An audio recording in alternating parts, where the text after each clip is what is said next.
It's that squad sound. This is madness.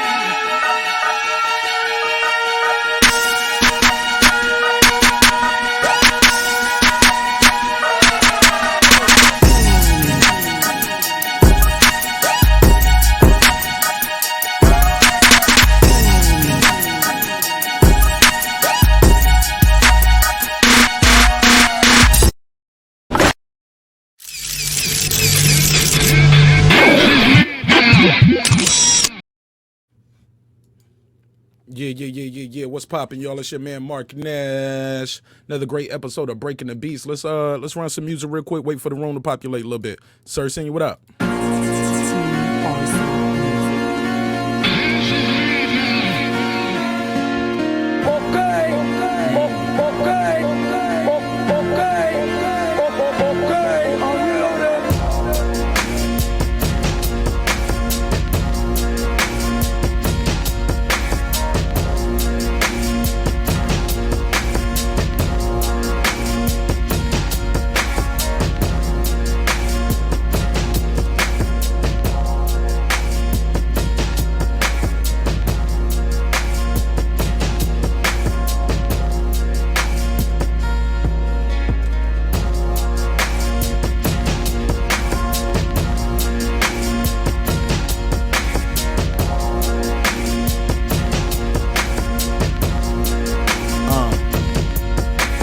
Make sure y'all smash the like on the way into the room. Smash the like button on the way into the room. Hit the dislike. Hit the like, hit the dislike. I don't care. Just interact with the channel.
me see. I got time for one more. Let me see. What time is it? Y'all got time for one more.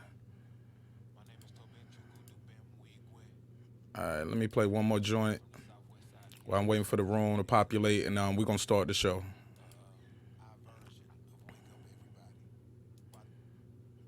All right.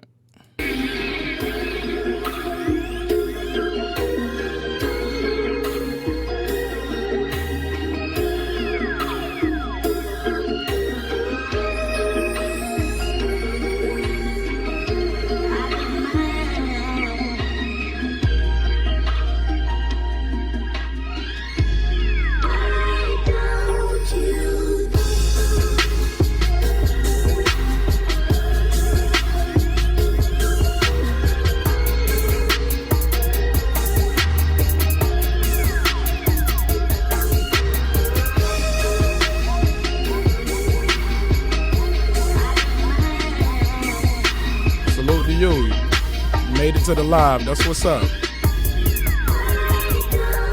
Cheers.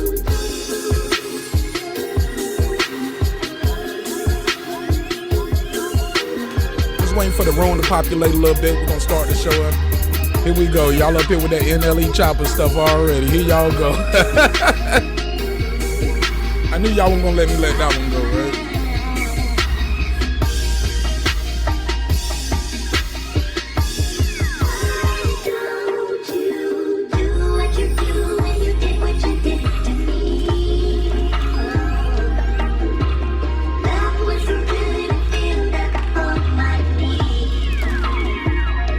Threw the link out there if anybody want to pull up. We're going to talk about Black History Month, and then we're going to get into some weekend recap. We're going to talk about boxing and all of that.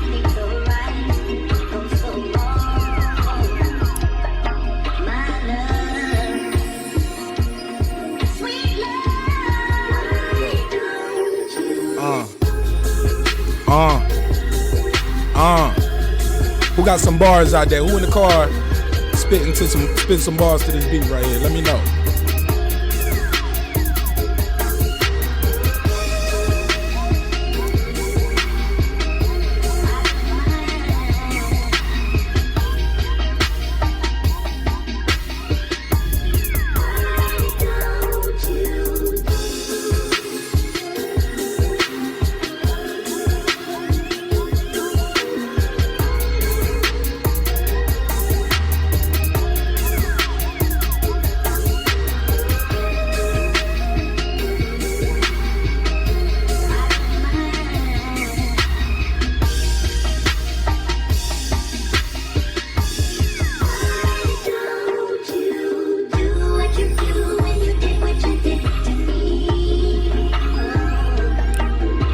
Not always the same every time, but it's a good question. Depends on a record like this that had a sample. I start with the sample and I chop it up and find the piece I want. And then if it's not a sample, a lot of times I used to start off with drums all the time, then put a melody to it. Now I like to start off with the piano. I can switch the piano out to anything, but I saw somewhere that Michael Jackson likes to start every track off with a piano, so I started trying that. So and that works, and I switch that out for other instruments. But yeah, I usually try to start with a little melody. If I'm having beat block and I can't figure out what melody and I'm stuck right there, I'll just start with some drums. But it changes all the time. It changes with the mood. There's no necessary formula, but it's just all about the mood. Sometimes you can hear the beat in your head before you even sit down. You've been hearing this melody all day, so you go into it with the melody. Sometimes you might hear a little loop or something. You might want to mess with some loops, and you want to chop the loop up or a sample. So I get it. It's a different process for every time, though, you know? King Mitch, you make beats? I see you asking those questions. You trying to make some beats? I got a tutorial out there. I'll show you how to chop the sample. If you're trying to get into that too, let me know.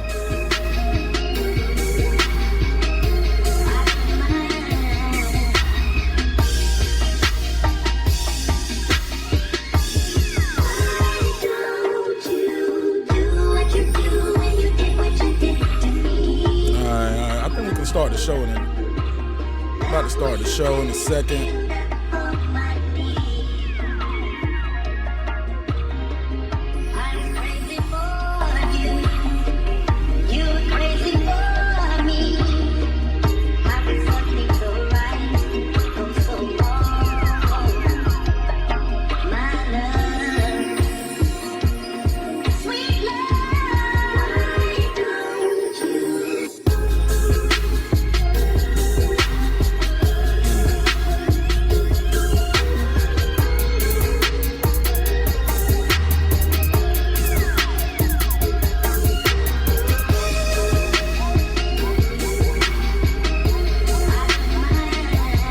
We're gonna get into some boxing talk today too. Definitely. It's a lot of boxing news to get into.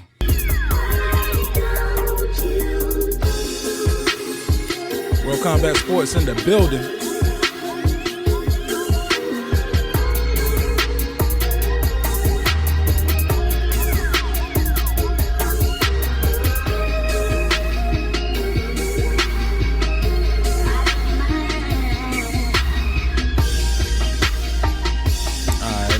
Let's go and start the show, man. All right, let's start the show. Yeah. Cam it up for y'all.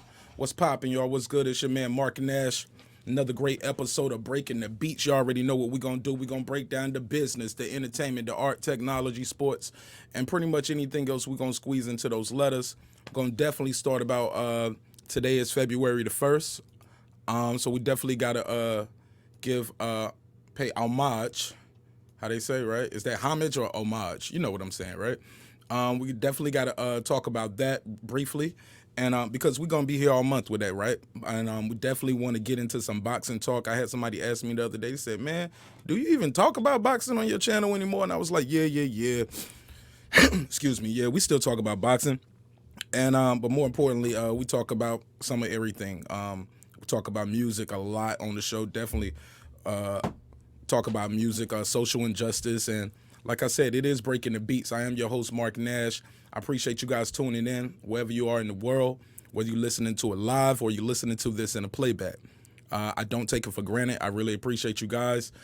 Make sure y'all smash the like button wherever you are. Shoot, smash the dislike button. That's fine too. Just interact with the channel. Once we drop the video, leave a comment. Let me know you liked it. Let me know your favorite part. Let me know where I can time you in at. With that said, let me bring in my homeboy. He already here. What up, though? Hey! And he repping. Y'all see the hoodie? He repping. Show him what you got on. And introduce yourself to the channel and the panel. Yes, sir. Senior. 00, like it says down there. Check out the hoodie.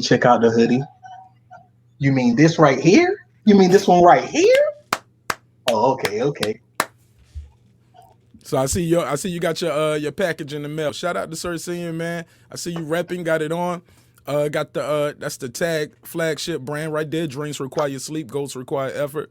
By yours truly, Marq Nash. And man, it's good to see you got your pack. It's good to see you wearing it, and it look good on you, man. Yes, sir.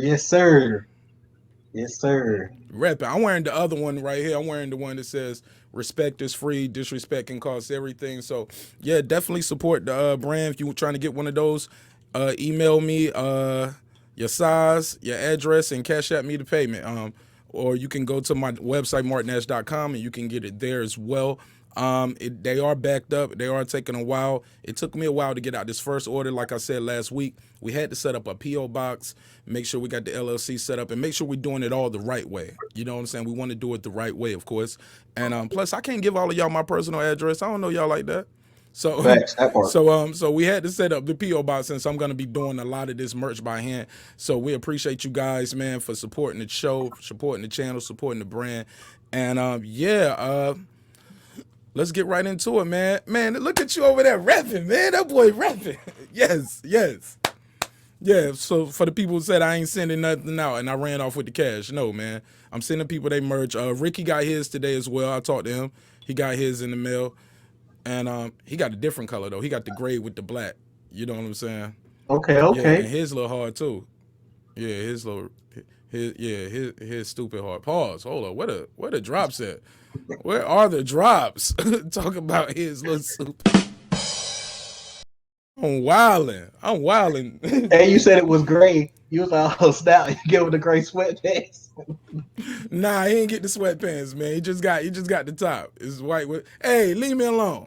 Only reason he didn't get the black is the place that we went to get this stuff from, they are pretty much out of the black, and they're not ordering anymore. So I'm gonna have to get those from going up north to North Cross. So I got to get them from online, and then I'll just have them sitting in the attic or the garage boxed up until somebody order them. But they're not doing that anymore. They just doing T-shirts and stuff. Whatever they sell, whatever they got, they selling that, and then they're not ordering anymore. So It is what it is, man. How was your weekend though, man? What you It get was into? good. Bittersweet. Family, man. Yeah, family. Take care of your family. Hit your loved ones up. Don't be like, well, I can hit them tomorrow or next week, whatever else, because it may not be there next week. It may not be there tomorrow. Um, I got some church family that's really going through it. My actual family, blood family, going through it. So I just keep the prayers up and try to stay positive. But you gotta take care of yourself. That's what I always say. Be blessed, be safe, be certain, man. You got to drink as much water as you can. Try to stay healthy. You see me? I always got a big bottle.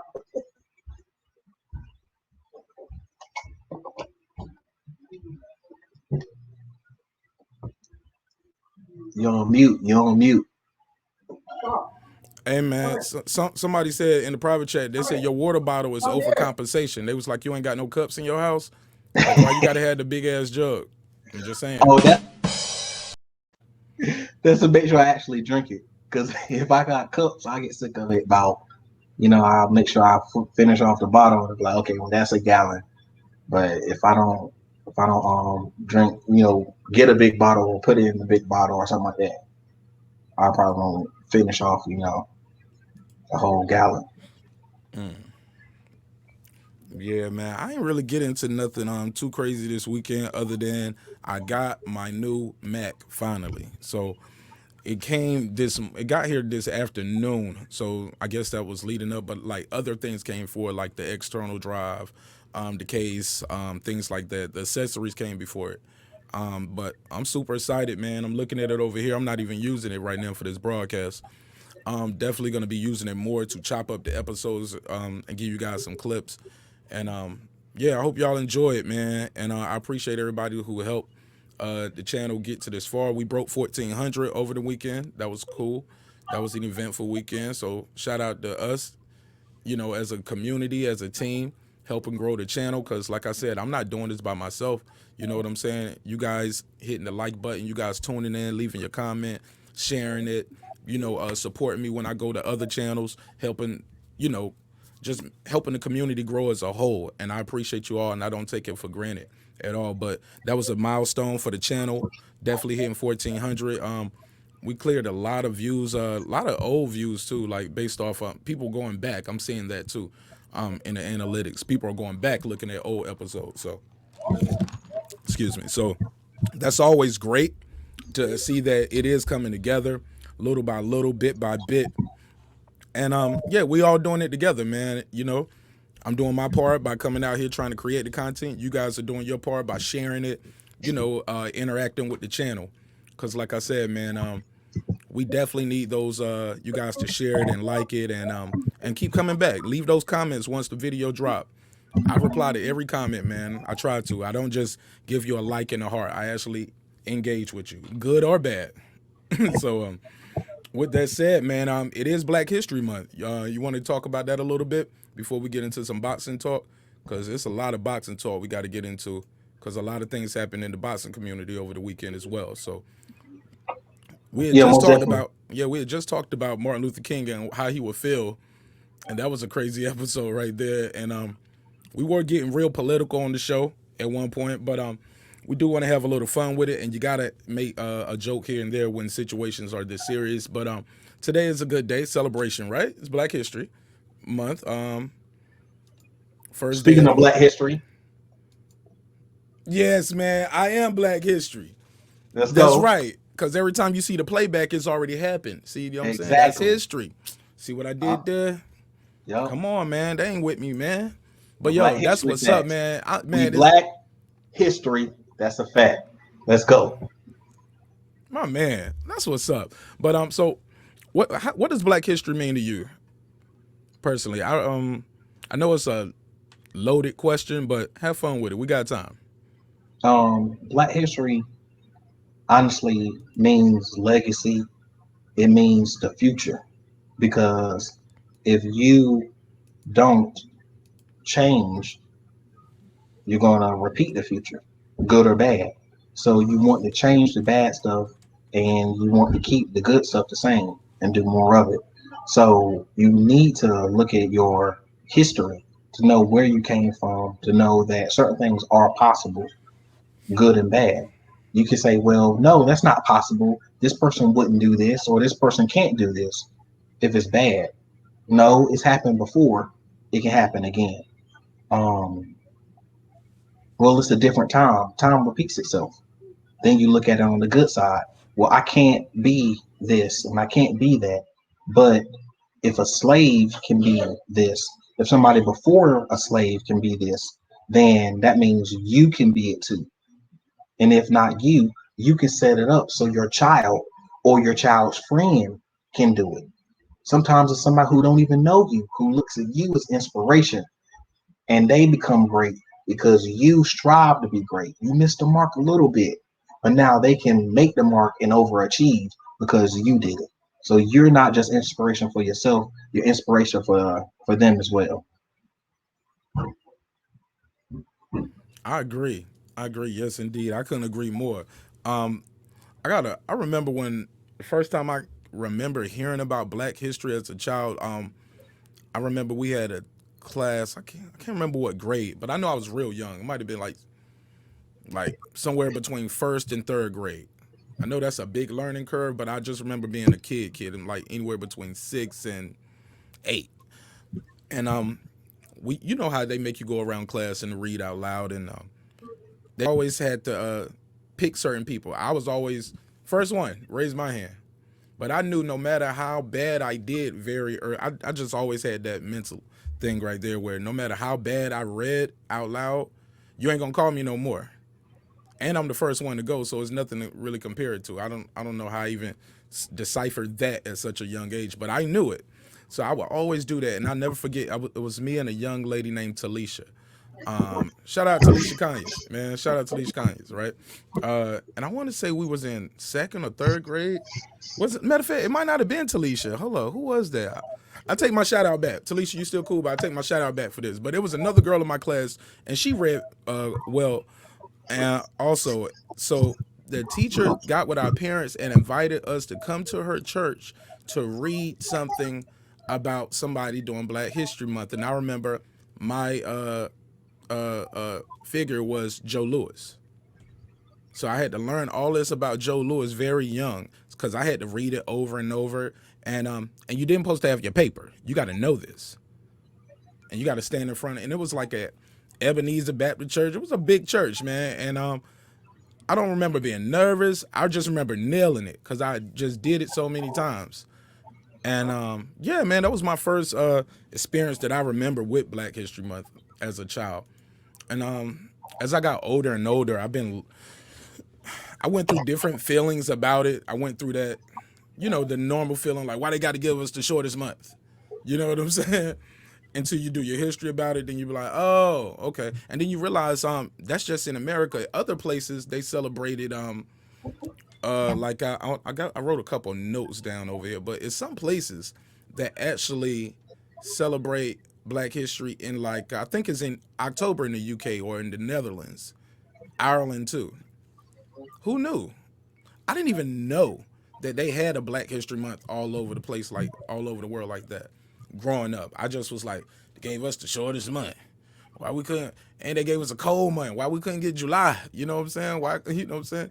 That is American history. Or give us August, like give us a jump. Give us a summer month. But man, the history of America, Black people are sewn into the tapestry of it, and it's not it. I know it sounds cliche. I heard somebody say it a few years ago when they was running their ads for Black history, but they said Black history is American history, or American history is Black history, one way or the other. You want to comment on any of that? Yeah, I would love to jump in on that because that's honestly straight facts is that a lot of things that we've invented, we've helped build, we've helped produce and keep going is Black history. Um, but it's also American history. Without Black Americans, there would be no America as we know it. We will not been able to have America because even with the Civil War, that would have destroyed the country. Um, but we need the black people to be able to do that. All the things that we invented, we would not have the country that we have now without black people in the service. We wouldn't have the country that we have now.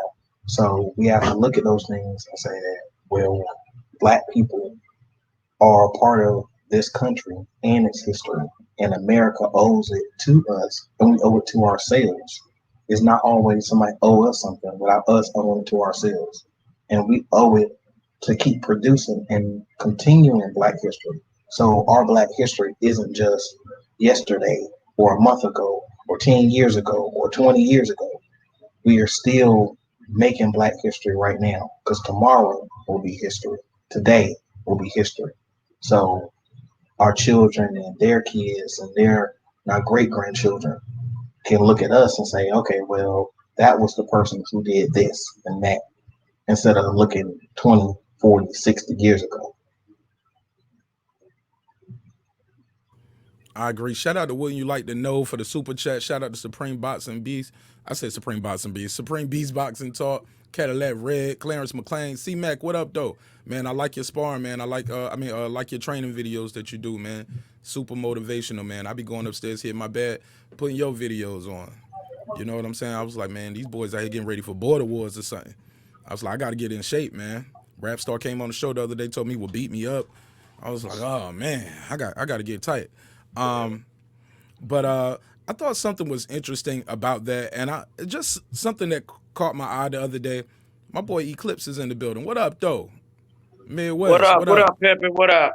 Matter of Don't fact, mind me. Hold on, man. I just got home. I just got back from work. I got 1,000 all things right. going Well, on. That's nice. I get had to yourself tap. I get had to yourself tap straight. in one time. Happy Black History, family. What's good, Nash? Happy Black History, man. What up, big We dog? How you still feeling? black, right? We black out here. Look at That's what. got my Last baby time I mom checked, running around the background. Everybody say hi to my baby mom. This LBM, my lovely baby LBL. What mama, up? aka Little Booty Meat. You know Little what I'm booty saying? me. Little Booty This Meat. dude. Man, what's that? Shut. And I'm breaking shit over her apartment. I don't even get. Yeah, don't break nothing, man. Don't break nothing. Cause you're gonna be kicked out. You're gonna be on the porch somewhere, man. Be careful now. Hey man, but look, man, I just thought that something was interesting. I was looking at this list that I had right here. I'm gonna share the Mhm. screen. And this is just 8 everyday items that were invented by black people. And I just thought that you use every day, might not have known this. Automatic elevator doors. Mhm. So black people are the reason why they ain't doing this no more. Like the brain gotta clank it over and then clank that over and pull this down. Automatic doors. Ain't That that sounds like something? something a black dude would invent. Talk Got to me. tired of Speak opening on the it. damn doors. I'm gonna tell you how he invented it. I'm gonna give you the Black History moment. See, Hold on, hold on, he hold on, hold on. worked Give in a me nice story time. building. Hold up. Story time, story time.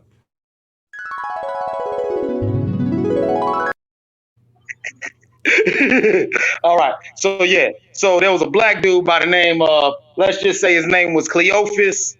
His name was Cleophas Jenkins. And Cleophas Jenkins, he was working in a real swanky building in Baltimore, you know what I'm saying, around the late 1800s. And they didn't understand he wasn't the porter dude opening the door, but every time he would come to the building, white folks would think he's the porter and act like he's supposed to open the door. So he said, you know what, I'm sick of this shit. We're going to make some automatic doors so these white folks going to stop acting like I'm going to be sitting here opening the door. I ain't no damn porter.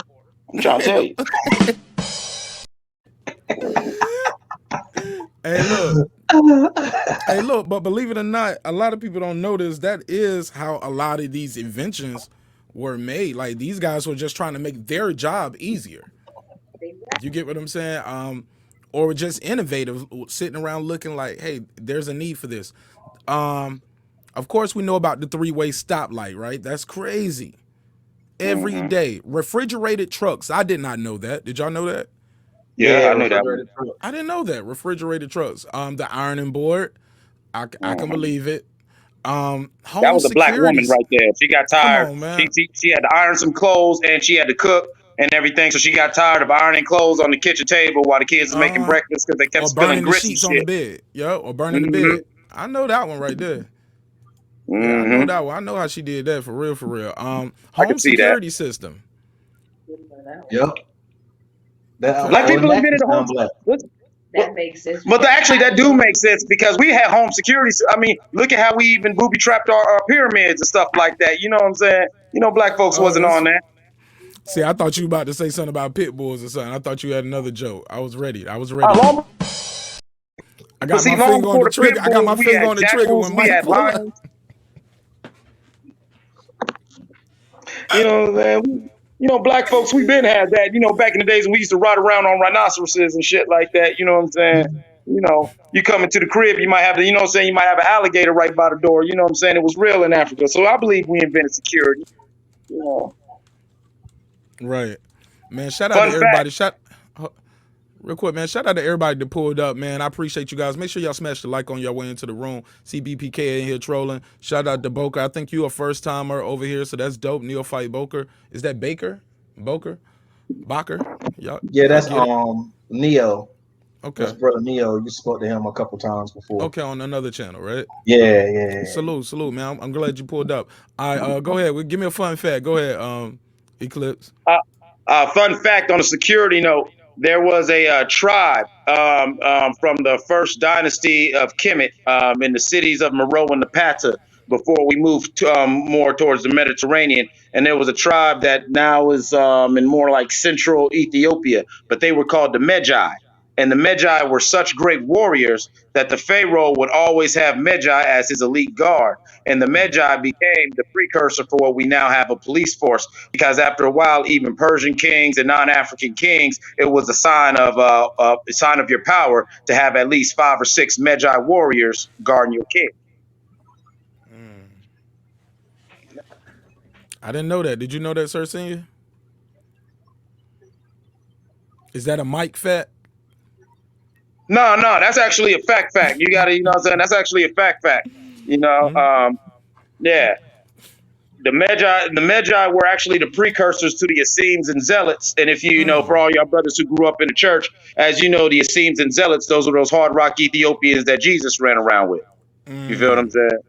And so that's why that group, that's why that whole culture from them tribes were so warlike and like thuggish because they go back to the pharaohs. You know, like another thing, like people misinterpret when they say turn the other cheek. That was an old Ethiopian thing from the Magi because the Magi were such warriors that if you slapped him, he would turn the other cheek, not to be a pacifist. That's in the sense of do it again. You feel what I'm saying? Because if you do it again, I'm gonna off you. That's something that they don't teach us, you know what I'm saying, in modern times. But that's where the whole turn the other cheek came from. That was an Ethiopian custom. Like if dude just steal on you, you'd be like, oh, okay, do it again, punk. Yeah, it was. It was also. It wasn't just a thing of giving them a chance to rethink it. It was also like a dare. It was like Yeah, I I'm gonna dare let the you to do first it one. again. Like I let the first one slide. Try me again. So it wasn't a thing of just being a punk. It was more so of I understand you tripping, but do it again, and I'm gonna show you tripping. That type of. Exactly.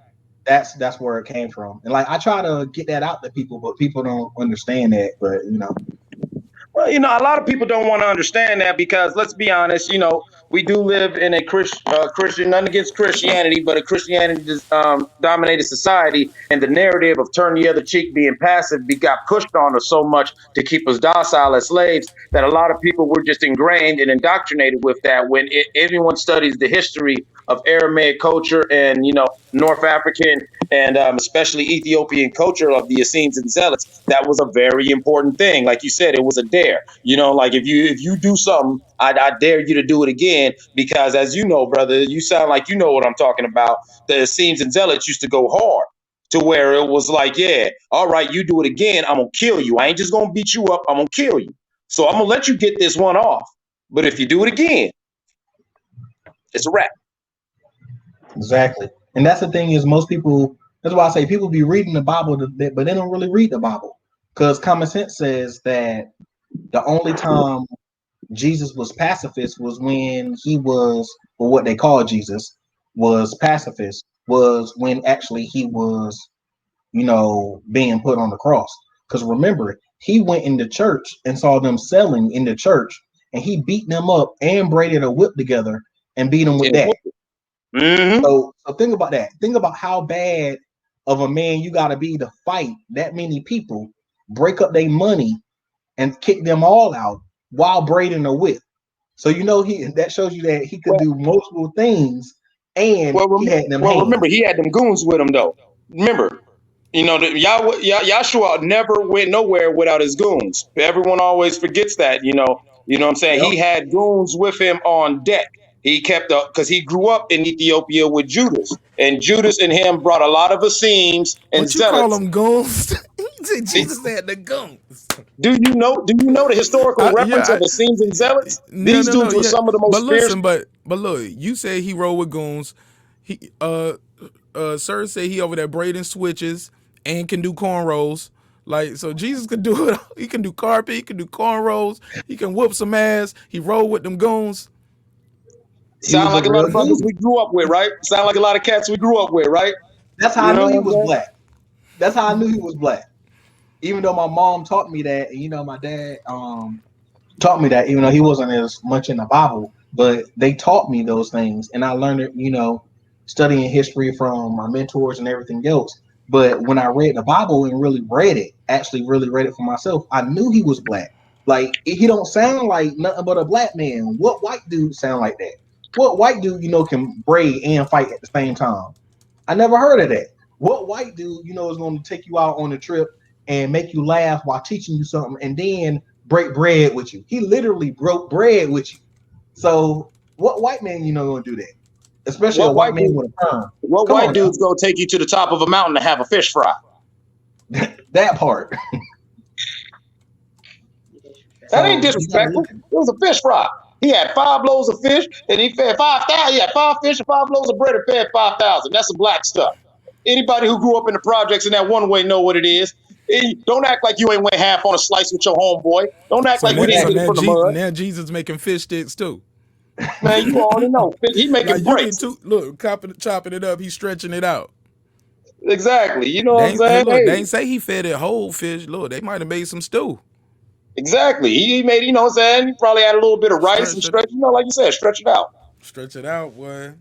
Hey man, let me ask you this though. So while I got you here, before we get, cause we gonna get into some boxing talk. Ugas got elevated. Pacquiao and Garcia are supposed to fight. Ugas is supposed to fight Spence. We want to get into some of that as well. But definitely want your take on this. I think brother Neo want to pull up too and speak. Yeah, it's cool, man. Like he said, something about y'all got this. Nah, man, it's open panel, open channel, man. It's all love. Long as you show respect, give respect, man. You're always gonna be welcome over here, right? What does Black History Month mean to you, or what was the? How old were you the first time you even heard of Black History Month? Like Uh, your first memory of like, well, oh, not we try got to a get month. too Yeah, not try to get too deep or long-winded, but I was raised in the old ways. I'm actually a trade griot. You know what I'm saying? I'm Seminole and Haitian, like I told you. You know what I'm saying? So my Geechee, Tell people who listening who don't know what that means. You said say it again. my bloodline is I am Seminole and I am Haitian. And so there's my family's kind of split between people who are just black people and the black people who still practice the old ways. I got a lot of cousins who's big into what I'm saying, Ifa culture, basically the Orishas, or they're into the Loa, that's what we call it, and in Haiti, the spirits and everything like that. And so I was always raised, learning about the Haitian Revolution, General Dessalines, and being trained as a griot from a child.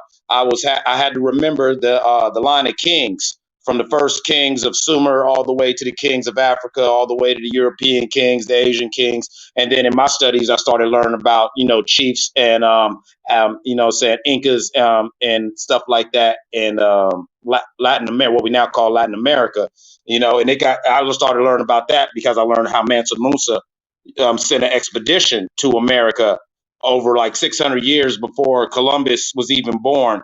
And that's why the Olmecs have very Negro features, because the Olmecs were actually a West African outpost set up by Mansa Musa, or actually four kings before Mansa Musa, but Mansa Musa was the one who really profited from it, because by that time trade had been fully normalized, and that's one of the reasons why Mansa Musa had so much gold and so much money, is because he was tapped in with the brothers over here in the New World. So I knew Black history to me is like every day. Like I'm a griot, so it's fucked up. I know too much. Bro, we got to bring you back for an episode one day, man. You can just go into all of that and just say it slower, and we can do our Googles and pull it up, and so we can see what you're talking about. Because you said a lot of words, a lot of names. Like some people who listen, man, they don't know that stuff, man. These dudes know how to roll Kush blunts. But They they can don't know make some Kush is a beats. place. Come on, man. They all, man. Right, right. They don't know Kush is a They don't place. know when you say a old man, they gonna think that's a string, a strand or something. You know what I'm saying? These boys Yeah, ignorant, or they gonna think that's a new plug-in for Pro Tools. They be like, so you got the new right. Omic? You I'm bullshit. gonna download that. But yeah, the You got a Olmecs, crack? Yeah, right. Yeah, but the Olmecs, if you ever looked at like Mesoamerican art, the Olmecs were the you see them with the broad noses and the round faces, and they got dotted all over the New World. You see all them giant stone heads that are obviously a black dude's head, but you know everyone doesn't like talking about it because they were found in America and they predate the Aztecs and the Incans. They don't like you to know that black folks was here.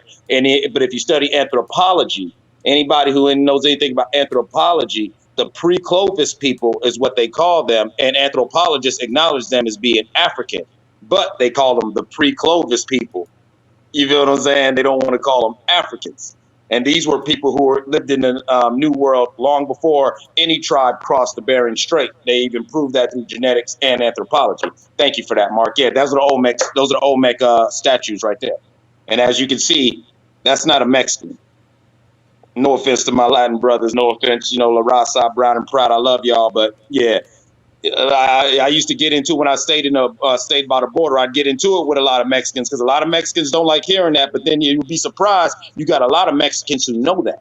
You got a lot of Mexicans who are proud of that. You got a lot of Mexicans who are actually more down for the cause and the culture than most black folks. The second president of Mexico was a black man, actually a Seminole by the name of Jose Carrera, who ran to Mexico trying to escape Andrew Jackson when he was fighting my ancestors in Florida and the Trail of Tears and shit. So he came to Mexico and eventually became the second president of Mexico. Yep. Just like when I learned more like about the Inca tribes when I really started learning about jewelry, especially American jewelry, because the gold and the silver comes from Inca. That's where the lower eye on the diamond scale, where they tell you they call them Inca. They used to call them Inca diamonds. The eyes, um, ones, it was Inca diamonds because it was a low scale diamond. It was um, couldn't they look on the scale of from flawless to eyes and all of that. So I learned more about the Inca tribe again when I really start researching jewelry, and you'll see that Right. like gold and silver, a lot of that stuff comes from the Native Americans and Black Native Americans at that. Yeah.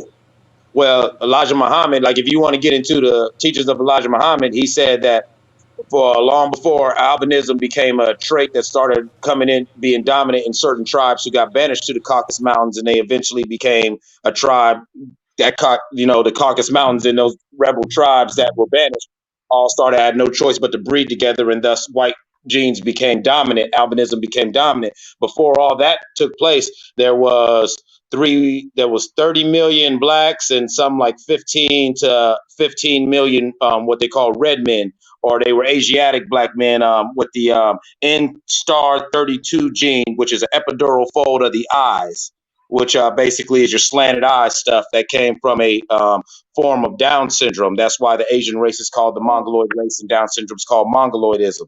The N star 32 gene, but if you study genetics, they were black people. There was a tribe there were certain tribes that came from the second great migration out of Africa who were the red man.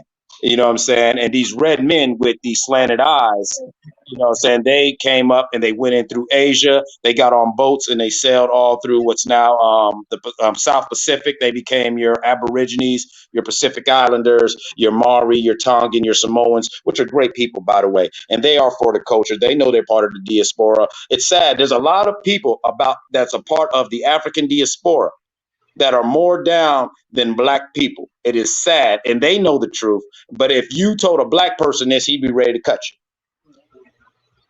You can even tell a lot about where somebody comes from by the shape of their eyes in general. go ahead. You Because cooking? Go ahead.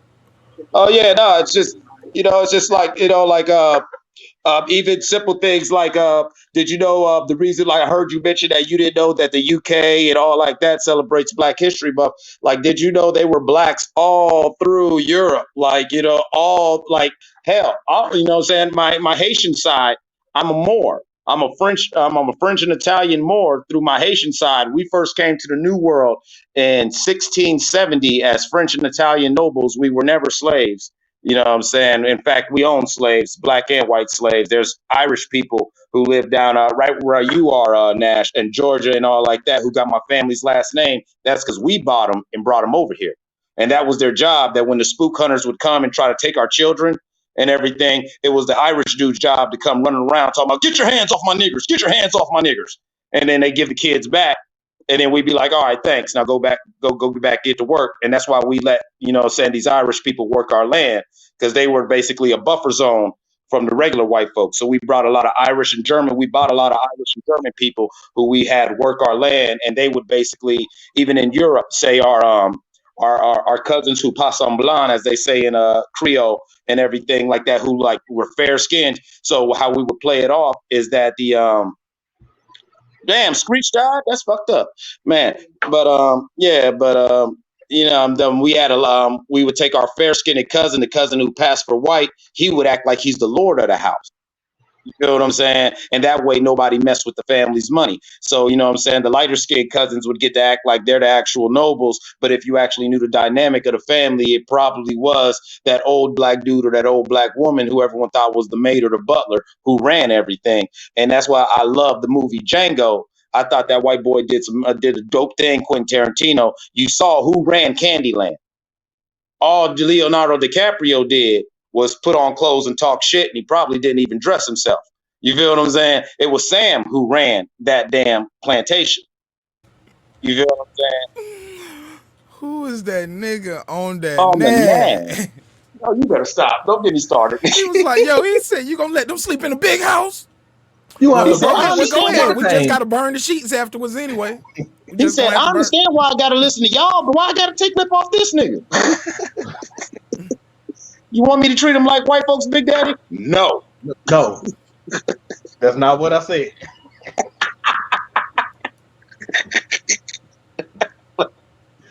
Oh, man, you got to love racism. It's funny.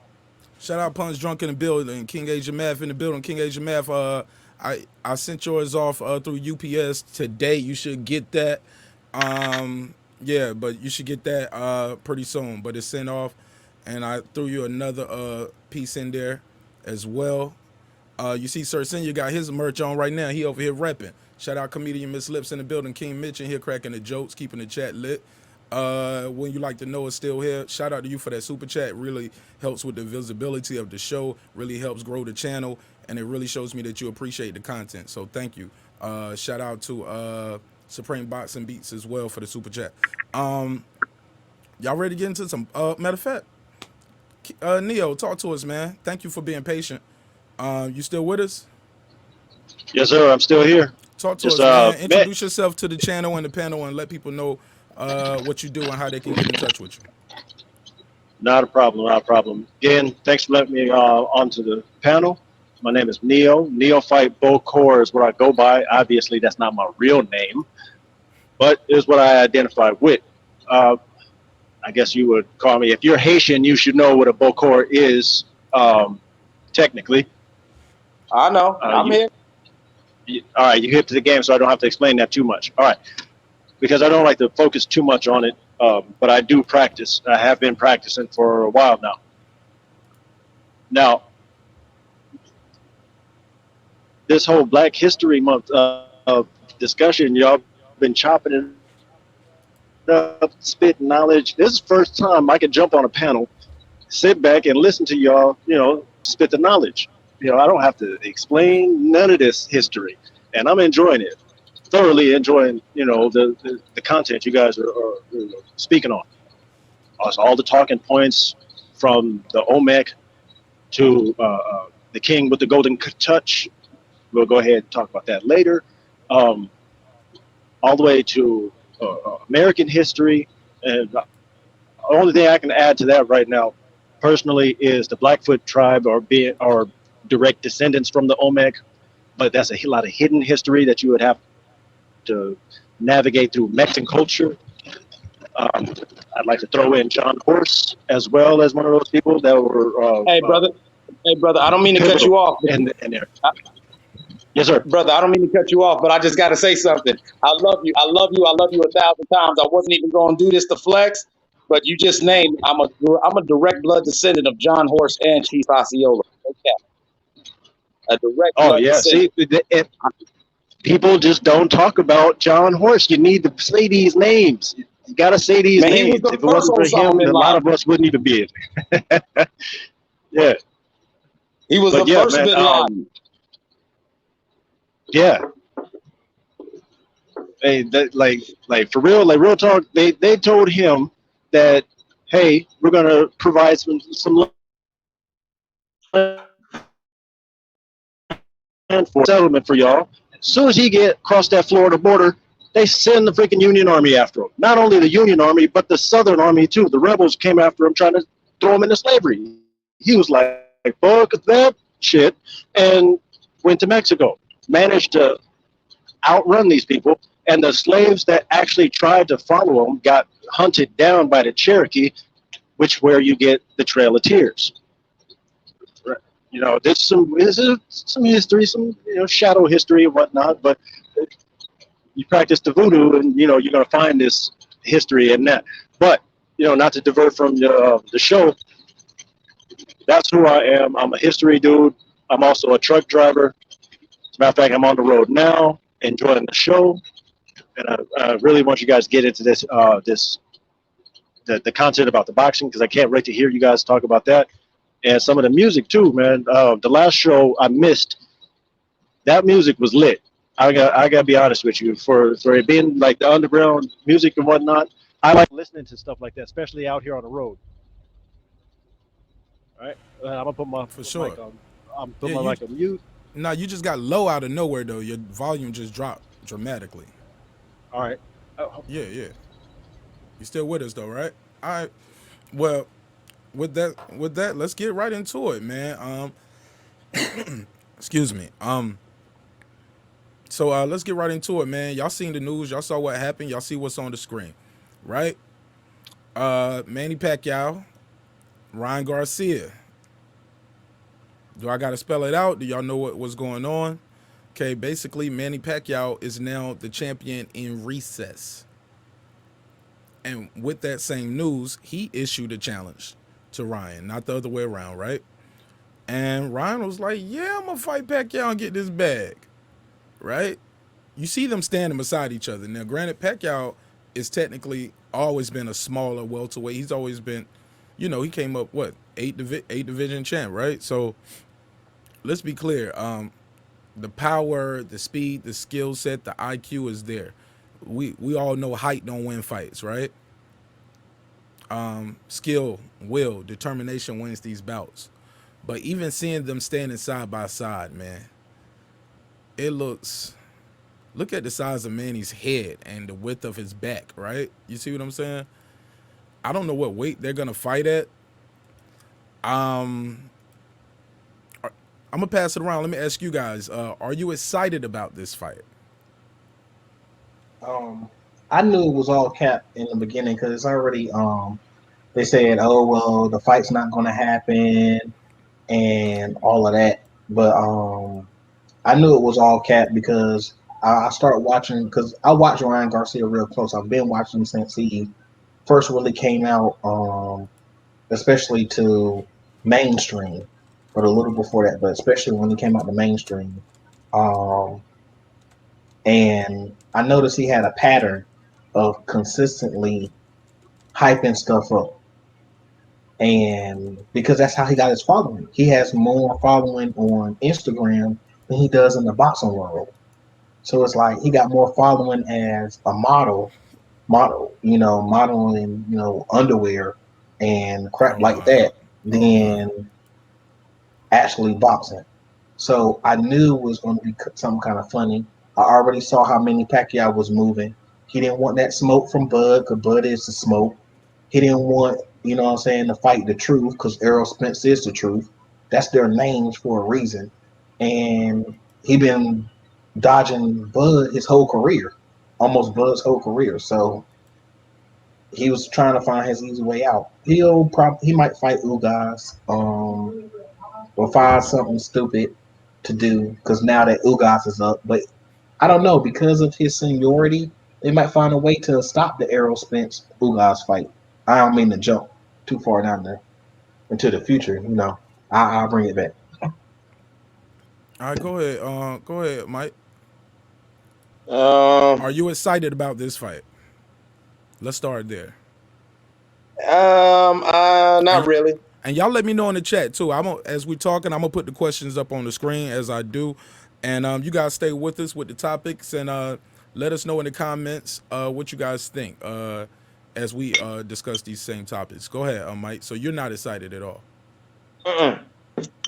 Hey man, what was that drink you was telling me about? Oh, some of this right here, this good old slave water, this Uncle Nearest. Uncle Nearest. I keep forgetting. I'm scared to Yeah, drink it. yeah. I'm scared to drink it because you was lit that night, but you was on point though. You was still on point. You was still You on know, I point. crashed my damn Jeep later on that night, fucking around No, man, don't tell me that. off the slave water. It's all good, man. Shit, I still got my side panel fucked up. I'm about to fix it when I give a fuck. But right now, yeah, sometimes you just, like I was driving and this pole just came out of nowhere, real disrespectful. You know what I'm saying? Just disrespectful. This damn pole just came and It just just jumped wanted right to just in front ruin of the the whole. car. Oh Yeah, man, that's fucked up, man. That's messed up. yeah, I Did think you the cry? pole was racist. Well, you cry? Did you cry though? Like, where you heard it all? Like, how fast were Man, you I got going? out my car. My dude was laughing. I got out my Jeep. My dude was laughing at me. I looked around. I was so goddamn drunk. He was like, "What you gonna do?" I said, "Man, shit, I'm going home."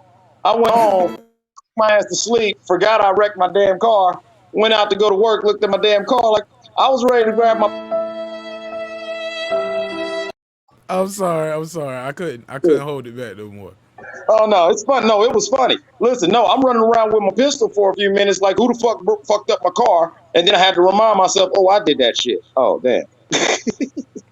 All right. All right. All right. All right. All right. Let's get back on track though. Let's get back focused. Oh, So before you are do that, you Uncle Nearest is excited? actually owned by Von Weaver, and Uncle Nearest is a black dude who helped make Jim Beam what it is. Yeah, look, Jack we Owned didn't and Daniels. look. ran by Look, Von Weaver, a black he dude. gave us the whole history lesson on it. I just wanted to know the drink. Yeah, We I was trying to they ain't rewind paying for us, the man. for the playback. Oh yeah, yeah, yeah. I'm about to say they ain't paying us for the promo. But look, it's all love though. Let's get back on. Let's get back on point. Are you excited about this fight? I'm not excited about the fight. This is what I was talking about on World Combat's channel. I think that Ryan Garcia is being propped up to be the next De La Hoya. I have he'll probably go in there You freezing up a little bit. and they're probably going to give it to him. You know what I'm saying? They'll Hey, probably give him the hey, fight, and hey, then once he hey. You wins that freezing fight, up? You he'll coming have in and all out, the big dog. leverage or whatever to duck Spence. He's definitely going to duck Bud because don't nobody want none of that Crawford smoke right now. Not even Spence. And Ryan Garcia is just going to keep getting back. Hey, you keep coming in and Let me out, see big what's going on dog. with my Hey, signal. yo, But yo, yeah, yeah, yo, yo, I yo. just think it's the politics at work. I think it's the machine, Can the brother especially with even Connect. hear me talking? Yeah, it's cool.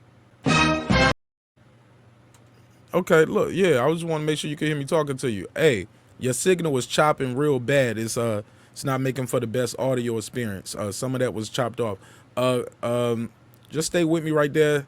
Let the I don't know if you own speakerphone, but click the audio mic settings on StreamYard and let them know if you're listening on speakerphone or how you're listening. It might be set on default, or if you got a headset, that'd be ideal. But let's go to Neo. Neo, talk to me, man. Are you excited about this fight? Not in the least. I haven't really been excited about boxing ever since this pandemic. I mean, the amount of gym time that a lot of these athletes need has been lacking, and it's starting to really show, especially when they jump in the ring. You can tell that like they haven't been able to be at their peak performance like how they used to be.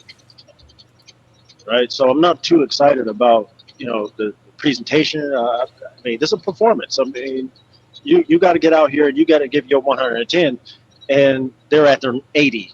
So I'm not too excited because I like to be technical when I watch fights. I like to watch the footwork. I like to see where they're hitting from, if they've been trained to throw punches from their lower body or not. Stuff like that is what's entertaining to me. Body mechanics, things of that nature, and I can see it, and it's flawed to me. I'm like, bruh, this is this is garbage to me. So no, I'm not really looking too forward to it. I'm gonna still watch it, but it is what it is. It's just not. They don't have enough time in the gym, in my opinion. Okay. All right, so let me ask you guys this: does anybody know what weight they're supposed to fight at? I'm gonna ask that to you guys in the chat because I heard it's supposed to be a catch weight. Like I think Ryan's supposed to come up to 142. I could be wrong though, so don't quote me on that. Please don't quote me, and don't kill me in the comments. So but does anybody know what weight they're supposed to fight at? I don't know. It didn't make sense because Ryan just came out with before they said that they was the Oscar De La Hoya's people said that they won't want to have the fight now. But right before that, the day before that, Ryan came out and said, "Oh well, this is not no longer going to be an exhibition. We're putting our names on the line and our belts on the line." Now I was trying to figure out what belt he got to put on the line, but anyway, so I mean, I guess he was putting his Louis Vuitton belt on the line. I was like, okay, they fighting for the Gucci belt. Okay. No, no, no. Oh, He did say our names and our records. Our records are on the line. He didn't say belts though.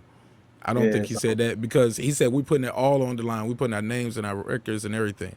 But my yeah, I'll just be a statement, facetious. I'll yeah, just yeah, be a yeah. But my statement to the people was well, why did Pacquiao become a champion in recess then? To fight you. You get what I mean? So something like I don't get that. So they must be fighting at a weird weight, right? Yeah, and Must then not. that's why I don't know. I think they said that Ryan's team ran back out of the negotiations, so now that fight may not even happen. It's a bunch of foolishness, really. It's a really bunch of fool. I think both of them playing games and they trying to duck everybody in their divisions. Manny Pacquiao ducking. He's like, man, I'm about to be everything in my country. I'm already you know, official. I'm trying to be He's a everything in my senator. He's country. a senator, right? Yeah, so he's like, I ain't got time to get no real black eye. Let me fight this little kid. There you hit the nail on the head, my brother. Just like I said, I think this is just a boxing machine giving Manny Pacquiao one good payday so he can bow out gracefully while they propping up Ryan Garcia to put him on a pedestal. And if he is able to get the win over Manny Pacquiao, then they will legitimately be able to talk around anybody else in his division. And he'll get a couple little gimme fights, and then he's going to go back to modeling. And like I keep saying, that little glitter boy is going to get his OnlyFans page and get his bag. Why y'all don't like Ryan Garcia? Ryan can box, man. The kid is talented, man. Yeah, he's Yeah, I talented. mean, there's a lot of talented kids, man. He a better model though. Thank you. I think basically if you take away his looks, ain't nobody looking at him. Like dude said, his Instagram followers, he went through the roof modeling underwear, and I ain't mad at you. Go on and get that. Ladies like you, they think you hot. Do it. You feel what I'm saying? I've had artists that I'll tell like, yo, I see like an artist, he wants to be a gangster and he's making music with me, but every time we do a show, I'm watching the ladies respond to him. I'm like, dude, you need to come get all these booty shake songs with me or whatever, and go to your demographic. I think Ryan Garcia, once he gets his little payday and a couple belts, he's gonna be in the movies. He ain't messing with boxing. I'm trying to tell you, he's just out getting the bag, and I ain't mad at him. But let's not act like that's not what's going on. Especially he fights with his chin up. Like he throws crazy punches. He throw a lot of punches, but he throw them with his chin up. Like I never seen that fighting style ever in life. Like I don't know. I'm trying to think of even an animal that does that. That fights with their chin up. Like kangaroos don't even do that, and they be on their back tail. So like I don't know how you do that, or you He nice, man. It Last works, time but I it's working though. last time Go I ahead, go checked, ahead. Pacquiao likes to aim for that chin if you leave it out there. He may have That not part, been ask in the Steve ring for Thurman. 2 years, but Pacquiao will aim for your chin every time. So Low Man might have a problem on his hands.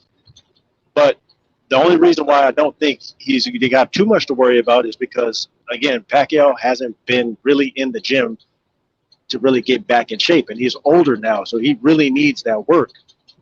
He's a good technical fighter, so he's got that on his side. But if you ain't in that gym, you're gonna be sluggish. It's gonna be a sluggish fight, I think. Yeah, most definitely.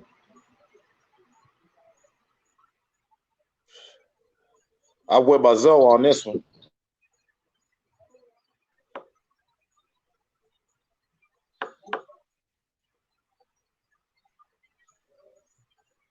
Mhm. Yeah, I'm gonna leave it alone. I don't want to hate on little buddy, but I just don't really. I'm not a fan. I'm not a believer. He Well, let me good. ask you this. Let me ask you this. Who would you rather see Ryan Garcia fight next? Because you don't want to see this fight, right? You're not excited about this. Who would you rather see him fight next? What would get you excited? I mean, if he's messing with the weights and he's going up, I'll even shoot. I like what I saw out of Caleb Plant, even though we didn't finish it We're like I gonna we're gonna wanted we're to. gonna I we're like gonna we're gonna we're gonna get to what I that seen after out of this. Plant. You We're know, gonna I get know to he's that not after going to do this. that Spence work. Hey, we gonna get to the Caleb Plant fight after this. But who would you rather see Ryan Garcia fight if not Pacquiao? And then we're gonna go into who would you rather see Pacquiao fight instead of Ryan Garcia, and then we're gonna get into the Caleb Plant fight. I just didn't want you to jump Honestly, the if he gun with ain't, the. Go ahead. I'm with you. Honestly, for how Ryan talks, I need to see him with one of them. He keeps calling out Tank. We know we don't want that Tank smoke, but go on and give him what he want. If he, what I'm saying, but he, his management team was smart and got him out of that one. And Bud spent somebody, I would like to see the young bulls work it out. What was it, about a month ago? World Combat hit that bar that I just love. I love that bar. Turn that into a hook. He was like, man, you don't ever catch a whole wherever in the history and in nature do you see a whole bunch of young bulls sharing the grass. That's not supposed to happen. And they letting all these young bulls graze on the same grass. And the boxing fan in me just does. I don't feel it's natural. I feel like that goes against the spirit of the sport. You let them bulls lower their heads and duke it out. That way you have a true alpha dog, not a whole bunch of people on Instagram talking about, yeah, they the king or they whatever. Like, if you gonna be that, be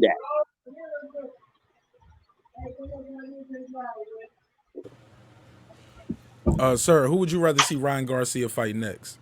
Since you're not Um, excited about the Manny Pacquiao fight. Most definitely, I want to see him fight Devin Haney. He don't want that. Tank, he doesn't want that.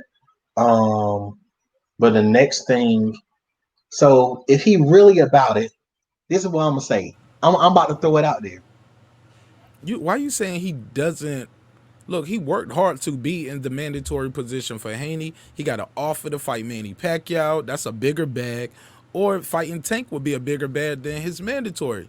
Like, it's not his fault that fighting Devin Haney isn't the biggest check he can get out there, No, he right? blatantly said he don't want to fight Devin Haney because that's his hardest fight. He said that everybody else are easier fights than Devin Haney. He said that on multiple occasions. Okay, So I got to pull that up. I got to see that. I didn't see that yeah, clip. I'll send that to you because he's definitely said that multiple times. So he So doing like Arrow. He taking the easy route. exactly, Oh, okay. he want to take the easy route. He's definitely doing that. Um, but Shakur Stevenson, Wow. he said he's Yes. about it. He said he's ready. He said he's hungry. He's a king. Shakur Stevenson. Didn't he just fight at 130? He just went up from 126 to 130. He only fought one time at 130, right? Mhm. So he's ready to go up to fight Ryan Garcia at 135. Yes, Shakur It's Stevenson is like that, and but it's no he strap on the line. It's just the name. It's like if he beats Shakur Stevenson, they're gonna say you're supposed to beat him. You're bigger. You know what I'm saying? I mean, they might say that, but not really, because Shakur Stevenson is like that. Shakur Stevenson don't nobody want to fight him, and Shakur Stevenson fights. He'll fight 2, 3 times in a year. Ain't nobody else. What Canelo? That's the only other person who's fighting 2, 3 times in a year in the Uh, whole boxing world. when the last time Canelo fought 3 times in a year, man? Come on now.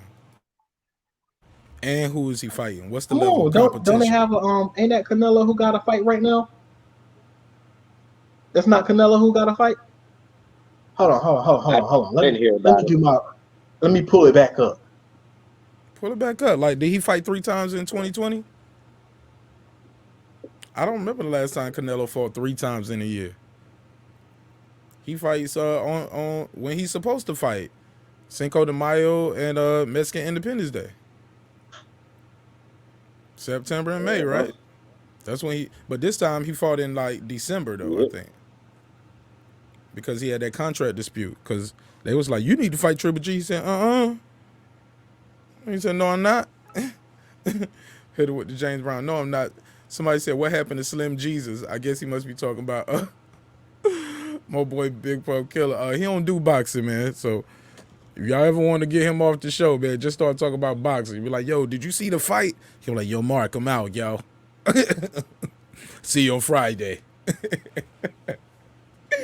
Yo, that dude hate when we start talking about boxing, but it's all good though. We got to talk about it, man. This is a good boxing news, so we got to talk about it. Neo, talk to me. Who would you rather see Ryan Garcia fight next instead of Pacquiao? Since none of you guys are excited about the fight, and I don't judge you for not being excited about it. That's pretty much the consensus of what I'm getting from everybody. Nobody's really excited about it, other than his fans and the Pacquiao fans, and that's okay too. It's enough for them if he can translate those Instagram followers into ticket sales or in pay-per-view buys. Hey, chain when the celly ring. Good job. You know what I'm saying? Yeah, But go ahead. Who would you like to see him fight that's where the next? money is. I mean, yeah, I'm gonna have to go with Canelo, I guess. I mean, because like Hold when you're up. really He looking at it, can't. you're looking at You youth said versus youth. Canelo. No. Ryan Garcia is not about to This fight is, Canelo, man. I know that he's not gonna. He can't. He No, can't. no. He's Why? not No, ready I for said. that. So who would you rather see him fight next, if not But that's what I Pacquiao? would like. You joking, man? Canelo fighting at 168. I really don't have a good opinion on that. To be honest with you. Oh, do you know any other fighters at 135? Are you familiar with those guys At what weight? at lightweight? The 135. Teofimo, Devin Haney, Lomachenko, Comey. Who else is right there? Actually, I got to pull it up right here. Let's put it on the screen. Is this the lightweights? I can't see. Yeah, I see it. Is that the lightweights? No. Is this There it the, is. There it is. that's the lightweights. All right.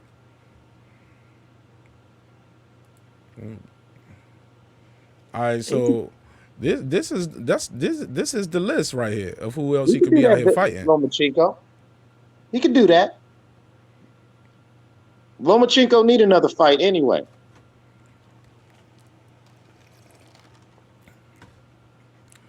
Man, I would love to see him fight Lomachenko, but do you think that's a bigger fight for him fighting Lomachenko coming off a loss than fighting Devin Haney for the WBC? Yeah, actually, because Fighting, Lomachenko gonna go in there trying to hurt him to prove something that loss was just a loss, but I'm still here. And Devin Haney gonna just try to point him out.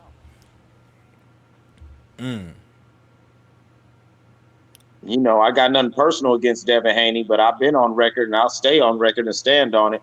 You know what I'm saying? When it comes to power, that boy soft as baby shit. come on now, come on, bro. Come on, man. We ain't got to do it like that. He don't hit hard. He's crisp, but he don't hit hard. He ain't You hit you said before. baby shit.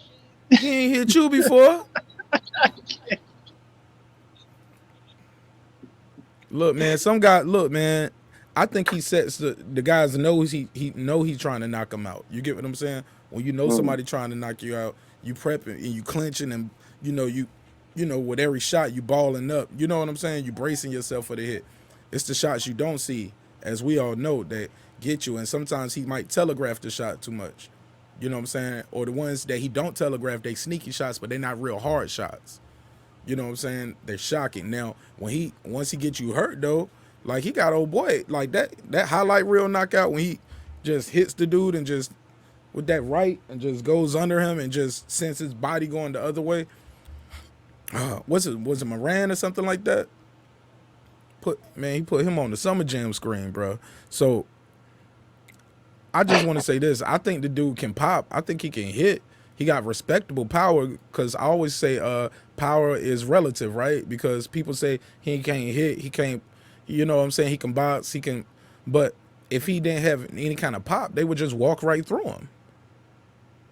And they're not walking right through him. Nobody's trying to even walk through him. You get what I'm saying? Nobody want to walk into that buzzsaw. So he got something going on, evidently. Yo, you see what Godbody put in the comments? He said he want to see Ryan fight Raleigh.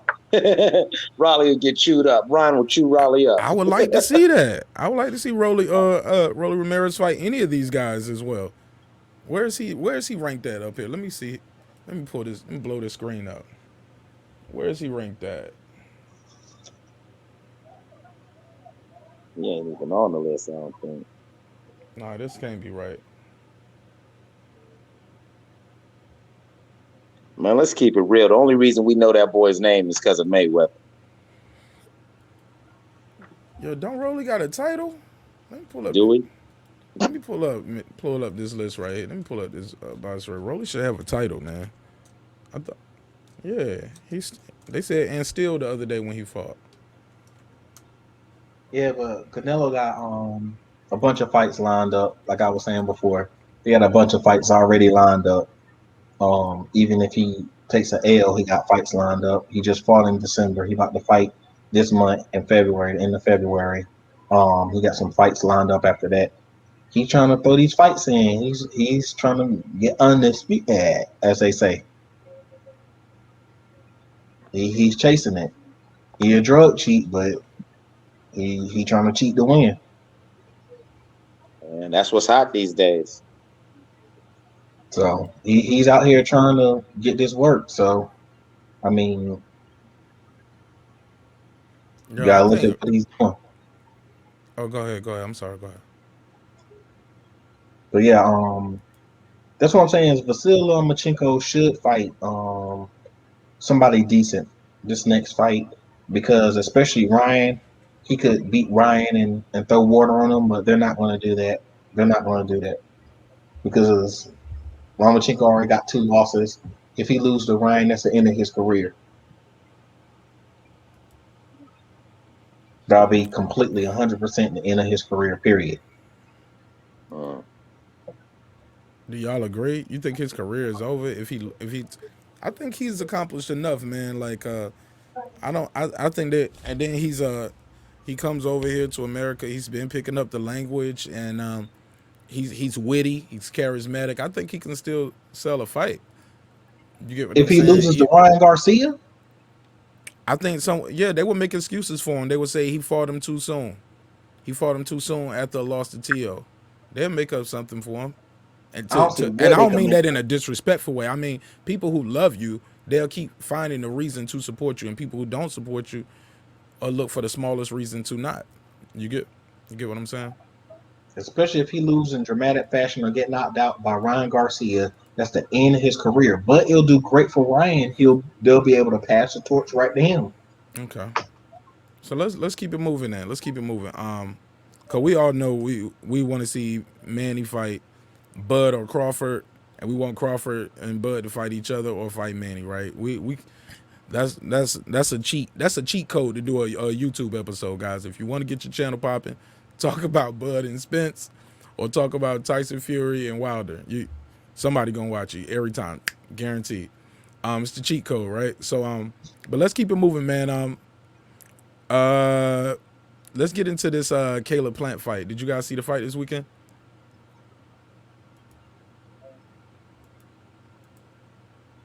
yes, sir. All right, talk to me. What was your assessment of the fight? I Were mean, you impressed? I liked what I saw, but I wasn't impressed. But I felt like, using the football analogy, he was a good game manager.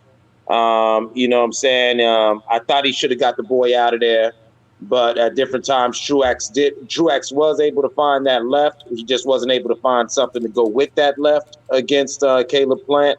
And so I expect, we expected Plant to win. He won. We talked about that before. Like, hey, if you're supposed to win, you're supposed to win. And he didn't wash him, but it was a dominant showing. So shout out to Caleb Plant. You know what I'm saying? It was good.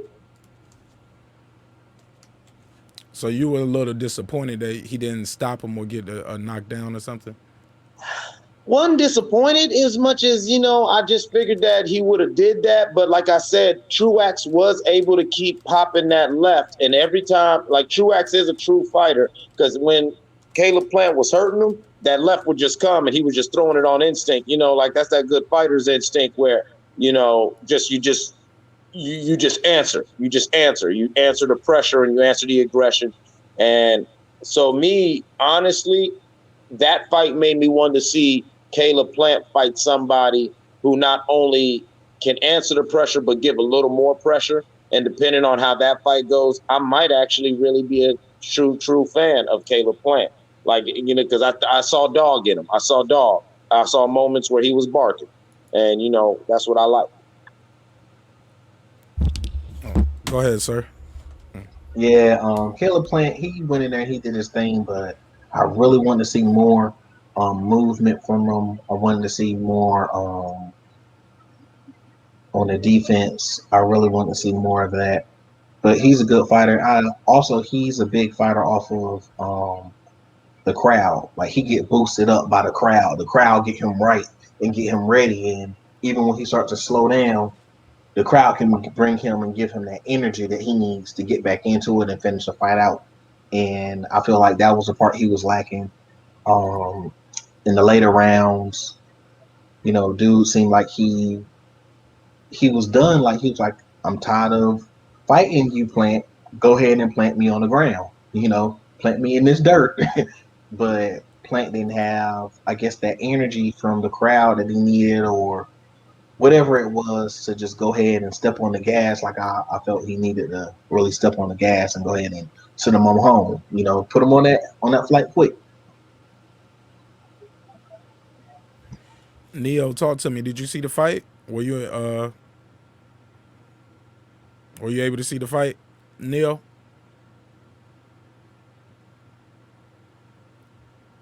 I'm sorry Can you? about that. Oh, okay. Running through a scale. Talk to me. Talk to me. It's all good, man. We appreciate you listening to us and rocking out with us while you out there working. And hopefully, this helps your day go by a little bit smoother and easier. Keep you entertained and keep you safe out there as well. You guys are definitely keeping me awake on this road right now. But no, the last fight I missed because I was stuck up in, if I'm not mistaken, up in Washington. Bad weather and all kinds of other madness. Okay, I get it. Well, rock out with us for a little bit anyway. And we're gonna keep it moving. And just stay with us though. And because the next question is basically well, let me give you my assessment of the fight. I had to catch it on playback. I was asleep, man. I dozed off, and when I woke up, I think it was like round 10 or 11. And yeah, I saw Caleb Plant pull that dog out his back pocket. You know what I'm saying? And I was a little shocked that he. It seemed like at times I don't know if he was tired, if he was taking rounds off, or maybe he just knew he was ahead, or just had a good feeling about it. But I saw him getting hit with shots that I didn't like to see him getting hit with, and yeah, I was a little disappointed in certain respects. But what do you say to a guy who wins pretty much it? I think how many judges gave him every round? Got a shutout. He pitched a shutout on certain, like, on, was it all three or was it two cards? But I know it was two. It was two cards. They gave him every round. So who, you know what I'm saying? They know more than what I know, right? So I'm just telling you what I saw though. It was just like, wow, this dude. if he was to fight somebody who took him more serious, like like I think Canelo's licking his chops right now. Like, yeah, give me him next, right? I can picture that. I can picture some people coming up in weight saying, "Yo, I beat this dude." You know what I'm saying? I can picture a Charlo coming up in weight saying that, which leads me to my next question. What is next for Caleb Plant? Who would you like to see him fight next?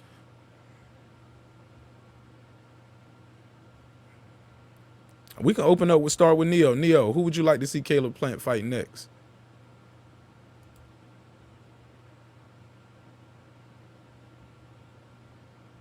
We'll come back to him. Talk to me, Eclipse. Who would Hell, you rather? hell, at Oh, this point, I'd like to watch hold on. any Here we go.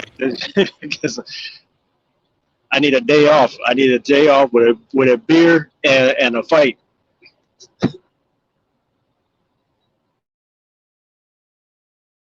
I feel you, man. I feel you. Talk to me, Eclipse. Let me know, who would you rather see Caleb Plant fight next?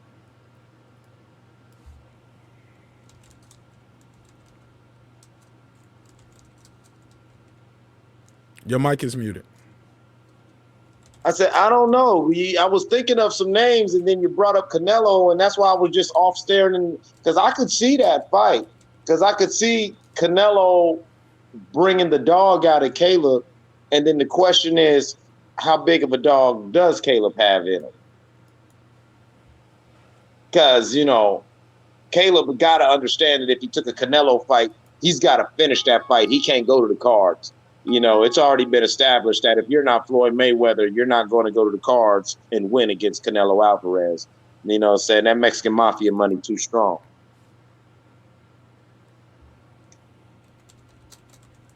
Hold up. So you of the belief that he lost to Triple G?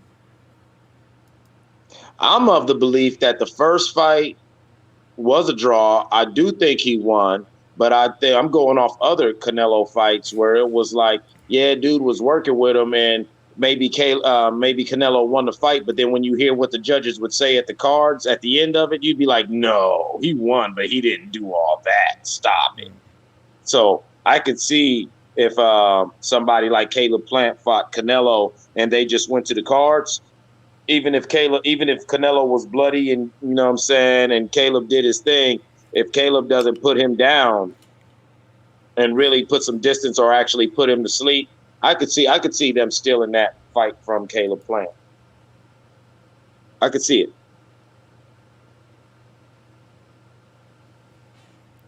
Go ahead, talk to me, sir. Yeah, I want to see Caleb Plant and David Benavidez. That's what I want. I want to see that fight. I seen David Benavidez watch the fight live, and I want to see that. That's what I want to see. I want to see Caleb Plant, David Benavidez get it in. I want David Benavidez to take it serious. I want him to come in, on weight. I want him to come in, like I said, serious all the way around. And I want to see jab for jab. They both got good jabs. They both put in work. I want to see. I want to see that. That's the one I want.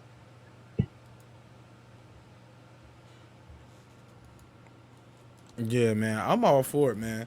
Like, I like Caleb Plant though, but I think King Mitch said it best. He said he landed Trua's landed the right hand too much. Like the shots that he was getting hit with against better opposition, he ain't gonna make it. You know what I'm saying? To keep it simply put, he's not gonna make it against those other guys. I think he was the one who turned down the Canelo fight, right? The first time when he first got the belt, Canelo wanted to fight him, and he wasn't quite ready. You know what I'm saying? So I don't know, man. I'm looking forward to seeing him do great things, but I would like to see him fight Benavidez. I wouldn't mind seeing him fight. Let's see who else is some of the champs right here. Let me bring this on the screen. Let me see. Because Canelo is already going to fight Billy Joe, so he missed that one, right? Can't fight Billy Joe. So, yeah, I don't know. I think we got Carlos Gongoria. Where he's ranked at right here? He's ranked somewhere like what, number 19, right? Is that him? Yeah, looks like it. Yeah. So I don't know, man. It's competition. This guy's out here. He can fight, but do you think he will fight Jacobs or something like that? Give Jacobs a shot. You think they can do the purse bid for that? I don't know. I don't. I think he would. I don't think I could see him wanting to fight Canelo, to get the money. But I think he would. I think he wants to enjoy. I think he likes being the champ, man. And he's gonna try to fight the biggest fight with the least amount of risk, man. That's what a lot of these dudes doing right here. Unfortunately, man, they babysitting the belts. I mean, it's bad for the sport, but it's somehow the ugly the the necessary evil of it, just because how the business took over the sport. And so, like we were saying about Lomachenko, if Lomachenko takes another serious loss, then everyone's not going to take him serious no more, even though he's still Lomachenko. And so that's why a lot of these young boys are are babysitting their belts, because they're trying to get as much as they can before they actually, saying go through trial by fire, because they know if by chance they come up short, boxing got a real short memory. Boxing, saying, especially, I was talking to Combat about this, like especially with black fighters, you have so many black fighters who are actually dogs and real elites, but yeah, they got one or two losses on their record, and that one or two losses justifies everyone ducking.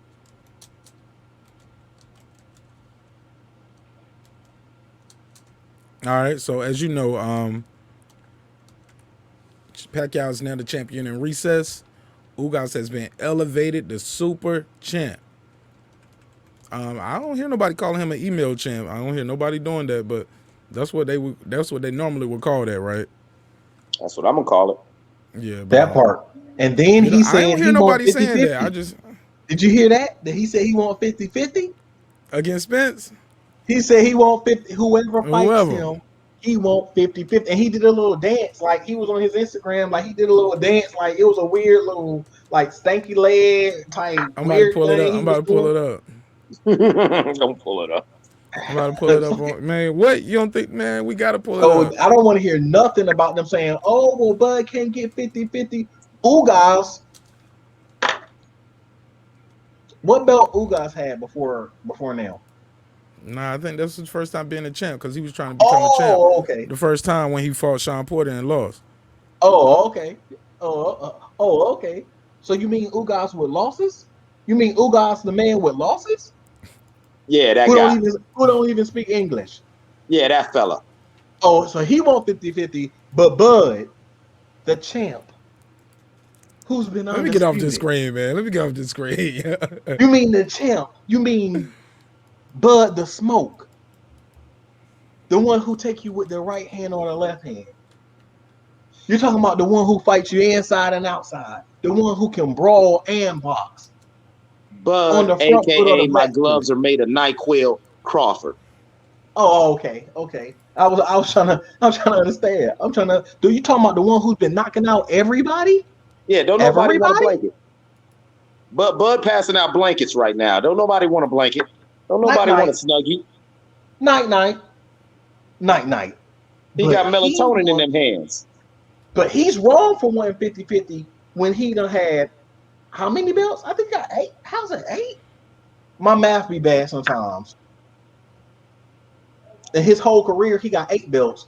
He wants 50-50 versus somebody who only got two belts in his whole career. And he's only got the two belts in his same weight class he's been fighting his whole career. That was that won't believable and made no sense. But Ugas, who hasn't even been paid $1 million, he's barely been paid $1 million for any fight, wants 50-50. Maybe he's talking But about he want 50 pesos. Oh that man, might be y'all what being it is. disrespectful. Y'all being disrespectful. Hey man, anybody out here want to see the Ugas versus Spence fight? Beam in, man. We'll let you get some shine, man. Anybody? We always open to objective perspective. I'm cool with that. But me, yeah, I'm riding with the dudes right now. I'm riding with my guys. Like I never even thought of it that way. Like I wasn't even thinking of that. I was just like, man, Bob ain't gonna spend the money, man. And you need to spend the money. Um, but if Spence gives Ugas 50-50, that's gonna be crazy, yo. I wonder I don't what want to the hear excuse nothing gonna be from then. nobody. And you know what I'm saying? Like that's crazy. But go ahead. I want to know what the excuse gonna be. If Ugas beats Spence, I want to know what the excuse gonna be. Yo, you just read my mind. I was just about to say, If what if Ugas Ugas go in there? beats Spence, what will be the excuse then? He's capable, bro. He's strong. He's powerful. He's rangy. You know what I'm saying? Like I said, a lot of people think he beat Sean Porter. You know what I'm saying? So shout out to Ugas, man. Like you got to put yourself in position. You get what I'm saying? Yeah, That part. People be calling you email champ. Yeah, yeah, you did get email, but shoot, they didn't email Marq Nash to give me no belt. Shoot, email me your belt. Yeah, I'll they defend ain't it. right. They ain't nah, but you got to be in position though. He was in position. but here's the thing though. Now, like going back to not to try to trip on Devin Haney, but we call Devin Haney an email champ because he got them email belts and he's sitting there like, boom, I made it. Y'all got to get on my level. Ugas got emailed a belt, and Ugas is trying to show y'all that yeah, this wasn't saying no fluke stuff. I'm gonna come here and show y'all that yeah, come try to take this strap from me. You know what I'm saying? And so you could call him an email champ, and I might even call him an email champ. But watching Ugas's career, Ugas ain't gonna dip in, he ain't gonna run from somebody calling him out. You know what I'm saying? Ugas wants to smoke, and Ugas is no longer undefeated, so he's not worried about going in there protecting his own. You think Spence would do 50-50 with Ugas? Hell no. If I he think if he. he Go ahead, go go ahead. ahead. Either one. I think he might just do it, or try to throw him enough upfront bread, to shut him up. Mm. So he might do it, or either throw him enough upfront bread. But I want Bud, but Bud don't have no say so. I want Bob. Well, I'm gonna throw that money at him for this last fight Black Star, I because see you out here. Hold up, my bad. I ain't mean to cut you off. Black Star, pull up, man. Pull up, man. I like Black Star. Black Star, I know he ride with Arrow, and I listen to his show, and I pull up over there, and it'd be dangerous territory. But I would love for him to pull up over here and have a conversation with us. We ain't gonna do him dirty or nothing like that, right? Nah, that's But all, man. yeah, man. But I think the reason why Bud don't get the fight is because of his promoter, and I think we all know that, right? that part. And I But want Bud to get this fight. There'll be a perfect fight. It's somebody who beat him in the amateurs, which it ain't many of them, but it's somebody who beat him in the amateurs. They can play the fight off of that. That was the amateurs. This is professional. Let's see if we can do it again. Now It's my question is, when Bud sleeps Ugas, if they do that, it's going to be like you already know Spence don't want that. I'm not trying to even start no shit talking on Spence, but Spence don't want Bud. get into it. Get into it. Well, here's my thing. If Spence even considers 50-50 with Ugas, what Spence is saying without saying it is that he didn't want that Bud smoke. Because that's the fight that people want. That's the fight people been calling for. That's the fight. That is a fighter where you talking about, oh, it should be 60-40, do all this. No, no, no. Y'all just need to go on and get in there and work. And so if you are seriously going to give this man with losses on his record, yes, he's got a strap now, God bless him. But if you're going to get his man 50-50 and you ain't even talking right to Bud, something ain't right. Something ain't right. Man, he don't want that Bud smoke, cause Bud is the smoke. Well, Let's be pull You up, already real. Mitch. know. King Mitch, pull up, Mitch. Let's be real. Go ahead, Let's be Mitch. real. Hey, look. Hey, look. It just has a negative connotation when you say it with that kind of tone, right? Hey, but That King part. Mitch, yeah, King Mitch, pull up. He said, "I'm definitely here for the Spence versus Uga unification fight." Man, I'm here for that fight too, man. I wouldn't mind seeing that, but I would love for Bud to have that fight too. So that'll end a lot of that conversation that people have where it's two belts versus one belt. Okay, well now it's two versus two. Now what's the split? You get Ooh, what I'm saying? what about the winner of Ugas Spence versus Bud? No, Errol. If Errol win Errol will that fight, never get that fight. Errol will be telling that nigga 90-10. Or he'll be Earl like, will just say, man, he don't want to fight. I'm going up to 154, man. I got bigger fish to fry. You know what I'm saying? And everybody be like, but let that go on purpose. You know what I'm saying? He ducked him by that not how wanting to take it. And I'm like, that how every cake. what you call it? They have every single cake. They talk about the Bud Justice League. Shoot. Where the Arrow Justice League at? What that's the was that the Avengers? The Arrow Avengers in? Nah, I don't know, man. I was about to say something funny, but it was kind of rude, so I ain't say it. We trying to do right on the show, man. Trying to be a little. I'm trying to be right and be a little more respectful. I'm just But saying. look, man, listen, what we got going on, what we I was got about to going on say right some real here. disrespectful stuff. Nah, man, let's not do that. Let's keep it respectful. These guys are fighters, and you know what I'm saying. I'm a man of the people. I got to walk around here amongst the people. You know what I'm saying. And I got to show my face, bro. So let's keep it respectful. You know what I'm saying. You know what I'm saying. So shout out. Matter of fact, in real life, shout out to Pac-Man. Tay, what up, man? What up, big dog? Good talking to you on World Combat Sports earlier, man. We just over here chopping it up on some boxing, Tay. But we was asking Ugas is now elevated. What's next? Who would you rather see him fight, Spence or Bud? So let me know. The link is out there if anybody want to pull up, get into some boxing talk. We definitely just doing boxing talk at this point. Yeah, man, I would love to see the fight happen. But like I said, I feel like if Spence gets the fight first, and he's successful, we'll probably never get the Bud Crawford fight. I think he would leave the division, and he would say, "Man, I did everything I could to make the fight with this guy, and now I got nothing else to prove with this division. I'm going." In my opinion. But go ahead. Matter of fact, Neo, did you want to add anything else? Yeah, just Yeah, I was trying to I'm let you give a thinking chance. I'm looking at from the things that I've seen from Ugas. All of his highlight reels only show him doing real good work against people that really wasn't on his level. So, I mean, who put those highlight reels together? That's what I'm asking. Not to be disrespectful or nothing, but Hey, I ain't trying to be disrespectful neither, but it sounds like you talking through one of those cans like they used to do with a string on it. oh, how'd you guess? That's Yeah, exactly what I got. you sound like you talking to me on the CB radio for real. I know you're in the truck, but golly. But thank you for pulling Yeah. up, man. Hey, We're gonna keep the show moving, man. Try to beam back in when you're in a better spot. Okay? copy that. All right, good. Thank you again for your time. But try to beam back in if you want to. Like I said, we'll be back on Wednesday and Friday as well. But go ahead, Black Star. Thank you for pulling up. How you feeling, my brother?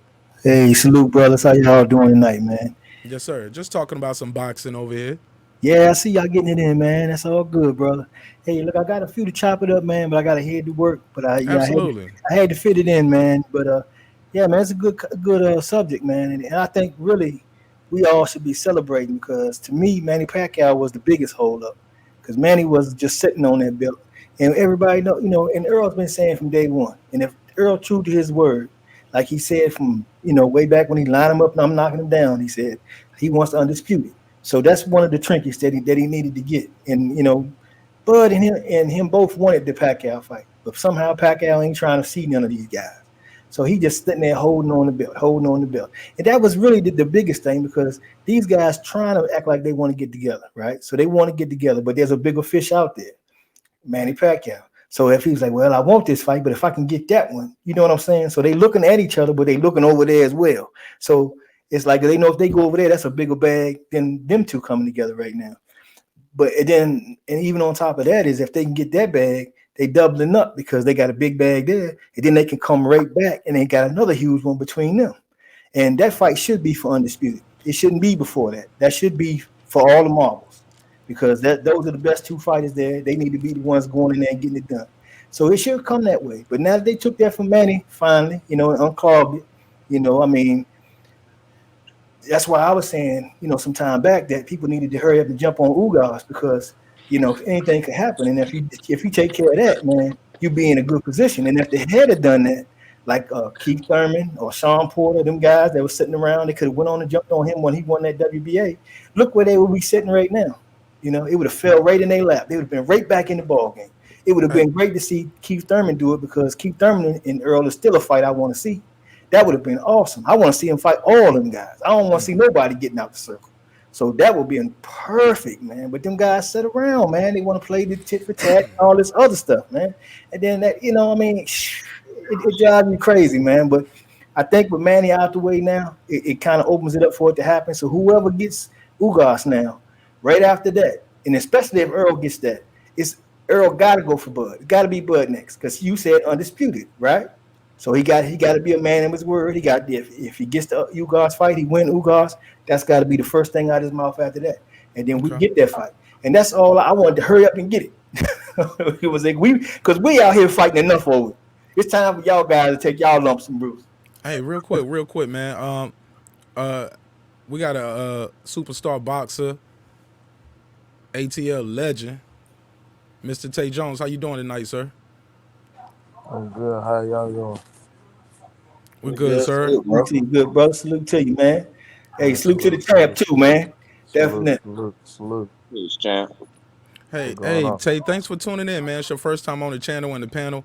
I Oh appreciate yeah. you tuning up. That's why I told guys, I said, man, we got to keep the show clean. We got to be respectful, man. I can't be up here talking too crazy up here, man. I'm gonna scare the champs off, man. You know what I'm saying? Nah, you These guys good. got brands, markets, they got families, so we got to keep the show respectful.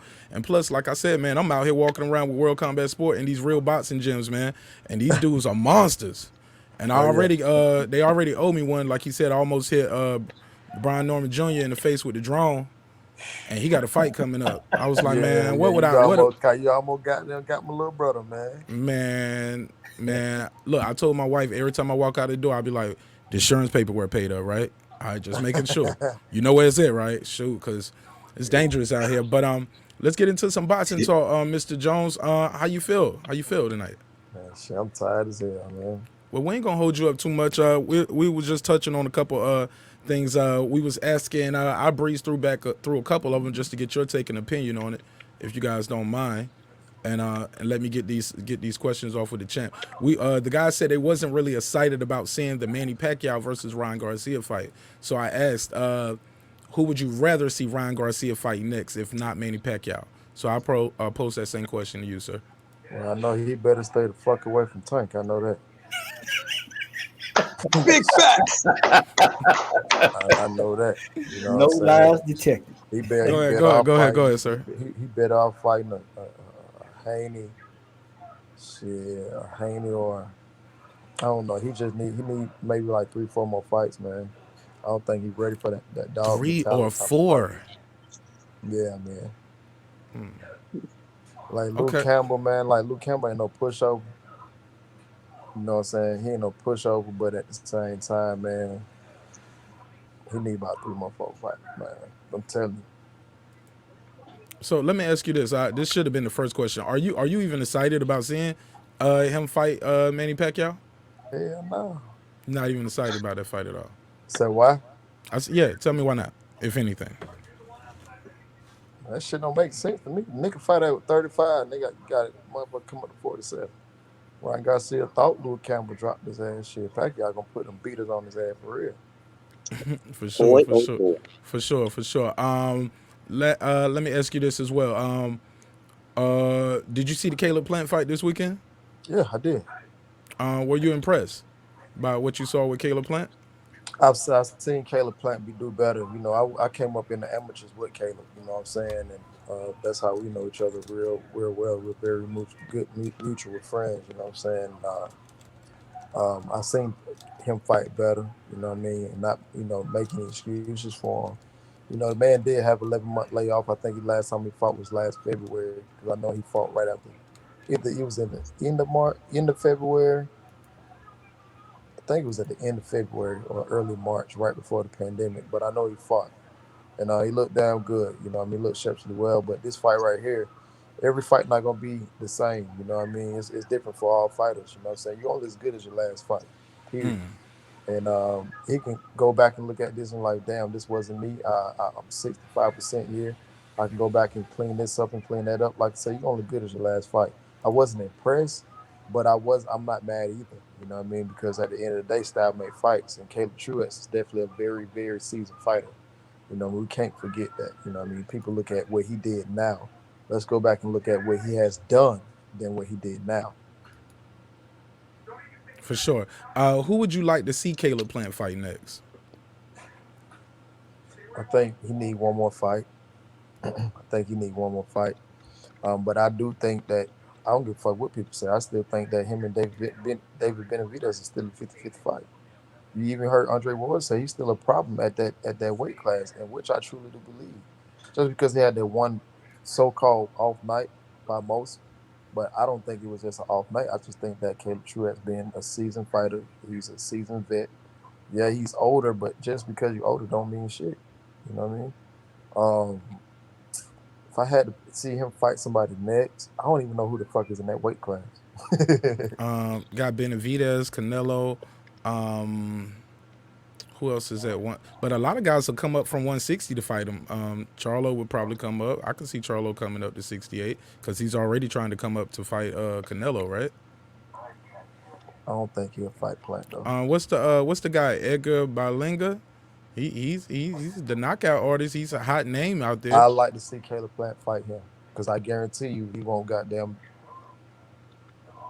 That won't be He that he won't won't that. get Caleb Plant out there in one round. Hell You don't. nah, hell nah. I'm telling you, Caleb was school that motherfucker, man. So you got Caleb Plant beating Edgar Berlanga. How you say Berlanga or Berlanga? Berlanga. Berlanga. You got Caleb Plant beating him right now. Yes. Okay, and let me ask one more question, and I think maybe somebody might want to ask you a question. You got time to take a question from the panel? Yeah. All right, cool. My last question that I had up here was Ugas is now elevated. Spence or Bud? Who would you rather see fight next, sir? Man, both of them, man. I like Spence. I like Bud. You know, so I would love to see the fight, but you know what I'm saying. I think that shit got more to do with the men in the suits. You know, so I don't think it really got nothing to do between them two. Cause they both fighters. They're not scared of each other. Obviously, you know what I mean. Knowing what I know, they're not scared of each other. But I would like to see. I would definitely like to see that fight. The whole world would like to see that fight. Shit, you know what I'm saying? Better now than late like Pacquiao and fucking Floyd. But yeah, man. If he can't, if that shit don't happen, which it look like it's not gonna happen anyway, why not Ugas fight him? You know what I'm saying? Ugas fight him.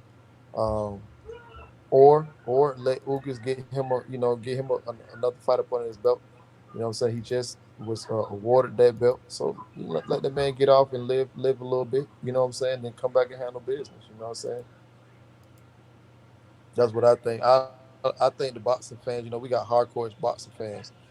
Sometimes you gotta enjoy your victory, or sometimes you gotta enjoy that belt. Enjoy that belt for a little minute. You know what I mean? There's nothing wrong with go ahead and fight, get your fight over here, get your fight over there, despite what the fans may say. You know what I'm saying? Enjoy that belt for a little bit, but make it your business to come back and make the big fight. Okay. Well, I'll open it up real quick. Let's start with my guy Eclipse. You want to ask him, or you got a question for the champ?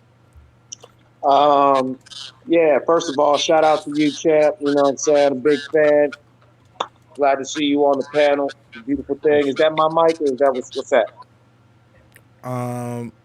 Mute your mic real quick. I'll mute your mic. Tell you why he talked. Go ahead. Ask him again. Let me see something. I There was we just go. saying, shout out to you, champ. Thanks for coming to the panel. I'm a big fan of everything you do. I've watched you work for a while, and I like your style. Let's say let's just go to that Ugas. Let's stay on that Ugas. Does it Spence or Bud?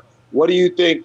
I'm with Marq Nash that if he fights Spence first and Spence is able to get that win, Spence is going to use that win as a reason to dance around Bud. But I do think that if he goes and fights Bud first and Bud puts that melatonin on him, then Spence is definitely gonna run. So I do got a feeling that yeah, this Spence Bud thing is just not gonna happen. That's why, I've been talking greasy because I just don't really believe that Spence really wants to get in there with Bud until Spence really gets his bag up a little more and gets a little more notoriety because he understands that Bud sleeps people. What's your question? My bad, My, que- Eclipse. my question I'm is, do you sorry. agree? My question is, do you agree with me and Nash that if he fights Spence Leave me first, out and of it Spence right is the now. winner? Hold on. Don't put my name in what you sought to say. That's what you said. What I say? You said that if Spence was able to beat Ugas if they fought, Spence would take that win as an excuse to keep on, like, move up in the weight class and not fight Bud. I didn't speak in a definite, but yeah, I alluded to he would. It's possible. It's possible might say something like, "Man, I was trying to make the fight with Crawford, and he wasn't trying to get it done.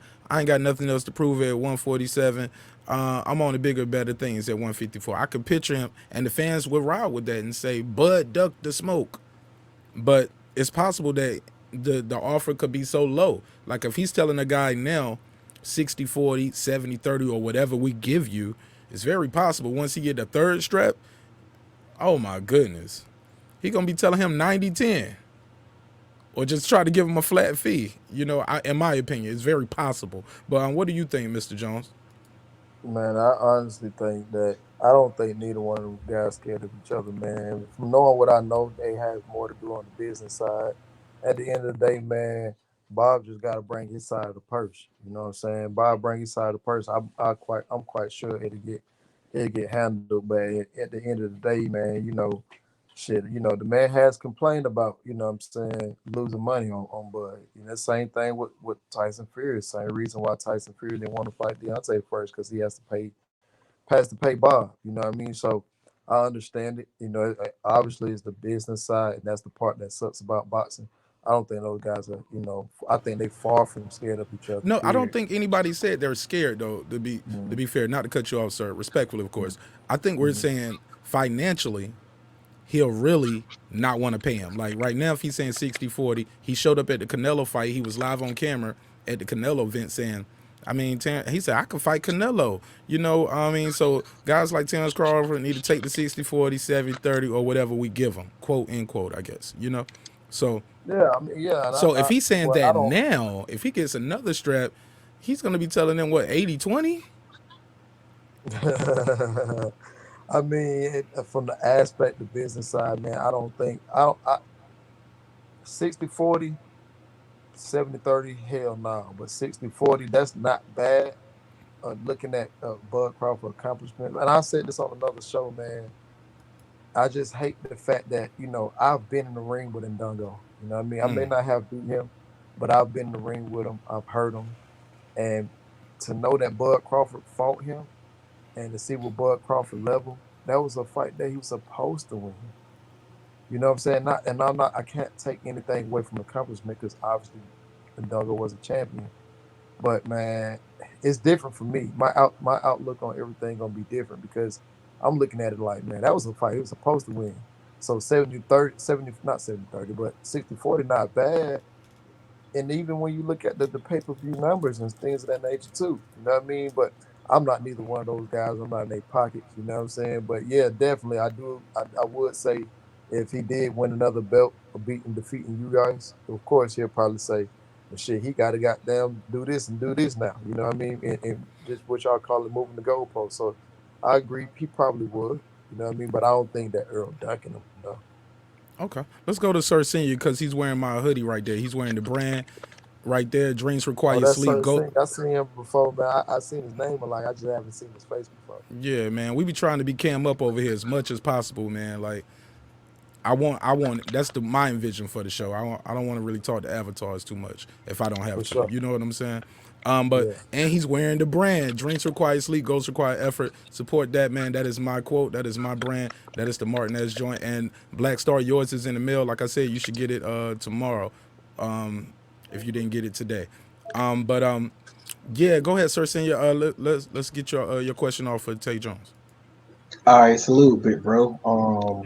I guess my question is that what would be your keys to victory for Bud or for Spence in the Ugas fight?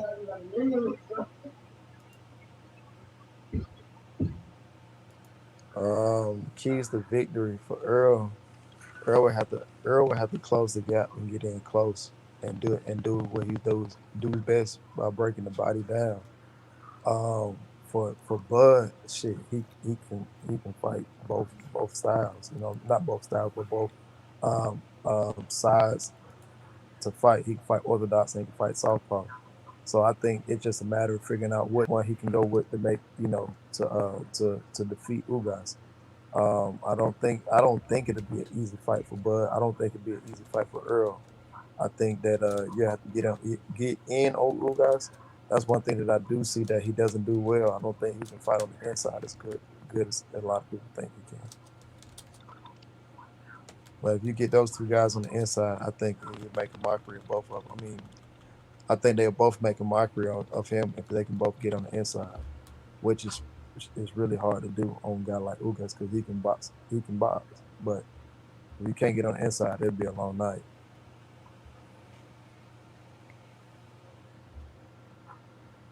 Okay. Black Star, you got a question?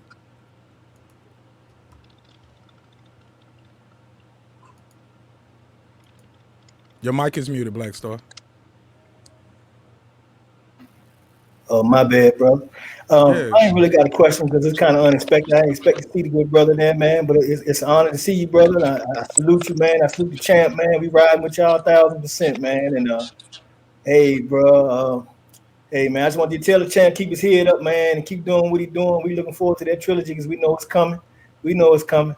So hey, man, I'm looking forward to it. I hope y'all have it in Dallas, man, or in Texas somewhere, so I can get to it. You know what I'm talking about? I'm just trying to put that in there. You know what I'm talking about? Hey, brothers, I gotta go, Mark. I'll definitely Appreciate you, tell good him, brother, man. man. I'll definitely tell him for sure, man. I appreciate you, man. I know he appreciated it as well, man. Hey, shit, he doing what he's supposed to do, man. He training 2 times a day. He good. He in great spirits, man. I don't know where all these false reports come from, or he doing suicidal and all this old crazy old shit, man. Man been chilling. Like I said before, even before then, we was down in Miami in training camp, possibly fight in October before they switched it. You know what I'm saying? So he cool, man. You know what I mean? He know what he's up against. You know what I'm saying? It's a big white headed monster. He know he's up against that. You know what I I mean? tell But you. he will prevail. It's no Oh, pressure on his end. You know what I mean? There's no pressure on his end. exactly, man.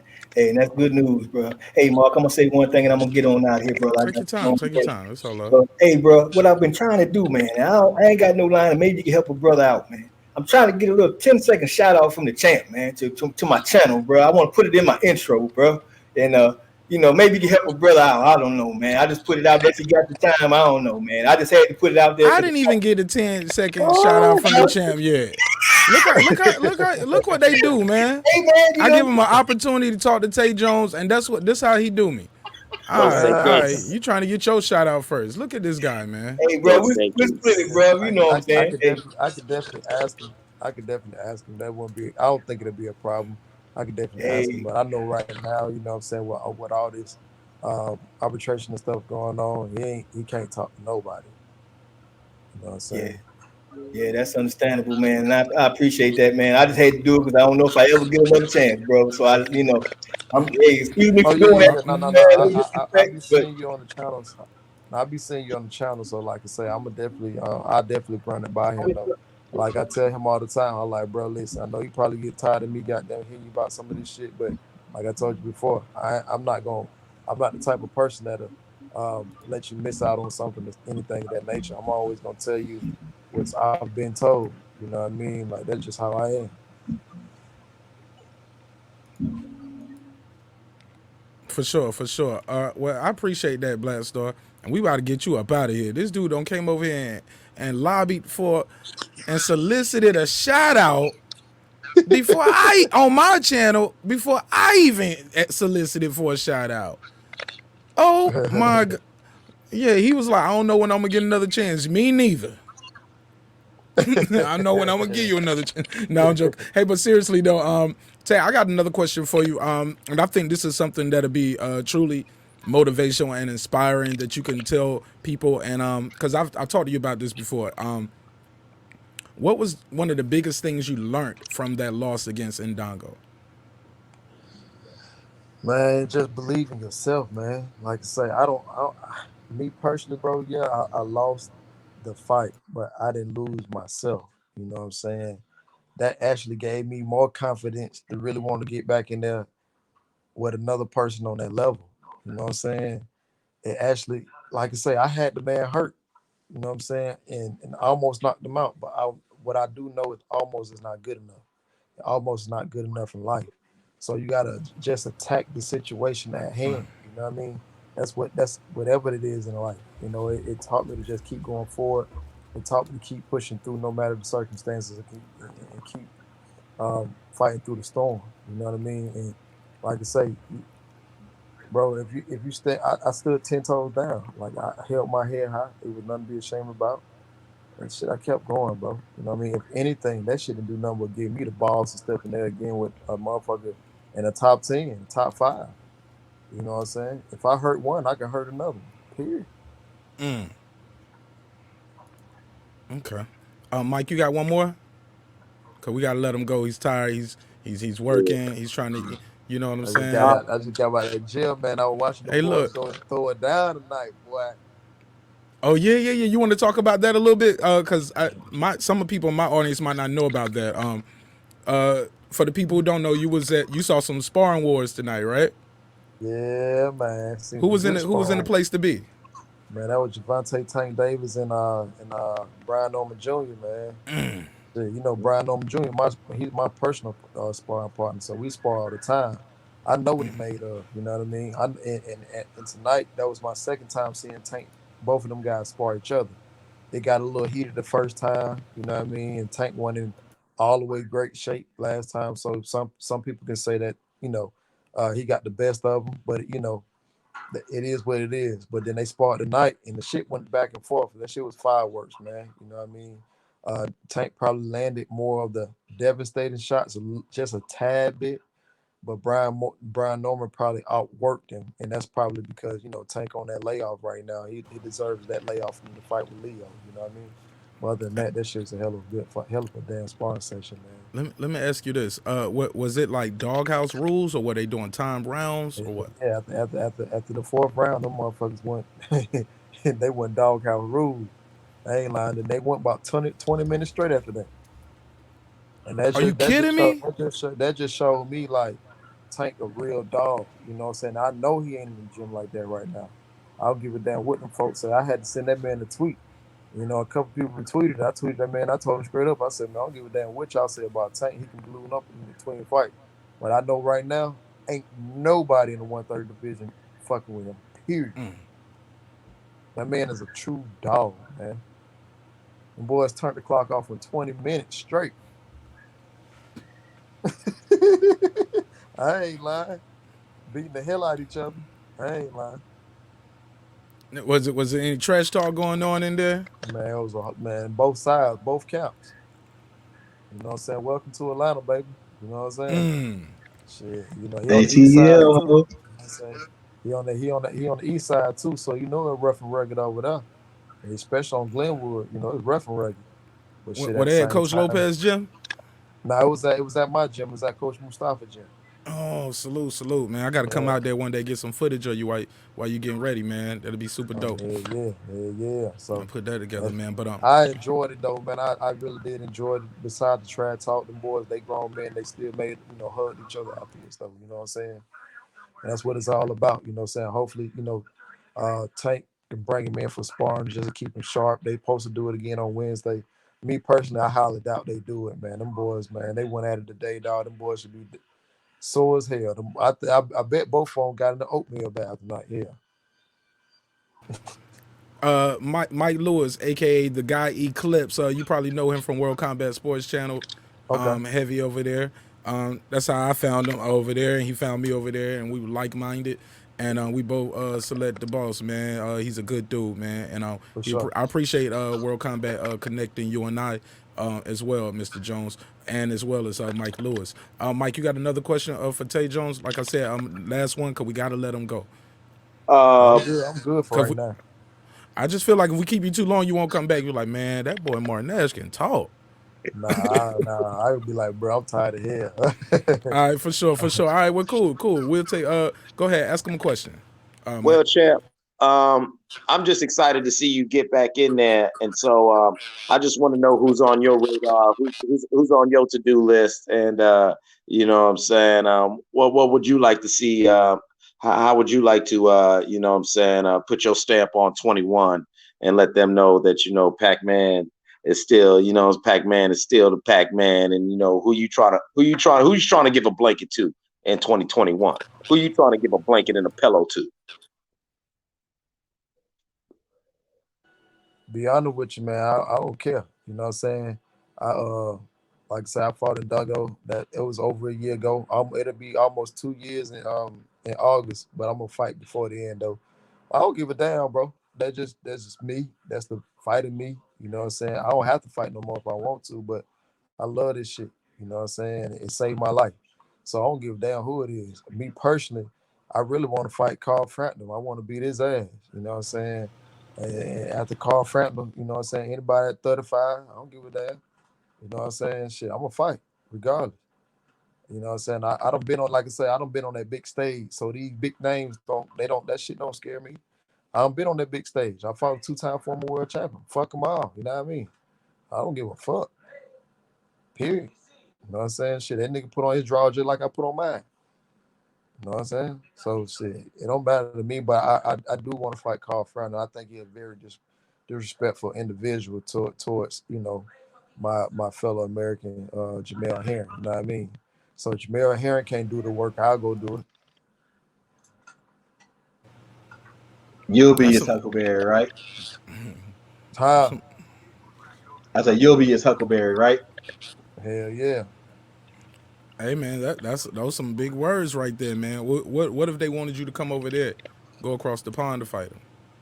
I'll go over there. They don't like me over there anyway. Fuck it. Why you say they don't like you over there? Man, you know them bitches don't like me. Them bitches troll me and send me death threats every day. For real, look, Wilder has a big fan base in the UK, and I'm sure your I know. affiliation with him garners you a lot of love and respect. People Man, holler at you to ask for a drop for their YouTube channel on other no. channels. Yeah, man, but man, No, I'm joking. I'm joking. this shit about boxing, man. You know, nigga they talk out. They don't know who I'm affiliated with outside of boxing, so shit. You know, they can. Bro, I laugh at that shit personally, but man, I go over there. It don't make me mad. As long as I get my hands on Frampton, I'm good. That's How what are I you like to recovering? hear. How are you recovering from the injury? How's the I'm recovery good, man. process I'm going ready for to you? go, man. I feel it sometimes just because of the what you call that scar tissue, but other than that, I'm good, man. Shit, I'm down 20 pounds and I got 20 more to go. So, are you doing like tour days yet? Nah, I won't start doing tour days until I hit that 45 threshold. Okay. What are you walking around at right now? Do you want to share that with the people? Yeah, I was at 80 because I couldn't do anything. I was at 180 because I couldn't do anything. I couldn't run, lift, jump. I couldn't do anything for a whole 2 months. And what was So the I'm injury doing for the the. people who don't know? I'm sorry. I had a lower abdominal tear. Okay. Yeah, So so I that's your couldn't. core. That was your Yeah, core. yeah. I couldn't do anything. Shit, nothing at all. So I wasn't gonna jeopardize it. I heard it. I actually had heard it back like the end of April, early May, somewhere along in there. But I never did go get it checked out. I did take like a week off, but man, I was trying to fight. You know what I'm saying? When they opened up the fights back up, I was trying to fight. So I did that. And then when I found out I probably couldn't fight because one of the fights that I wanted to fight, the dude called me back and said they had already somebody had already took the fight. You know what I'm saying? So it was all good though. I was still injured, but I wanted to fight. You know what I'm saying? I said it without hesitation. I was like, yo, we'll take the fight. I didn't even know who the hell it was. The crazy part about it, it was on the Canelo card.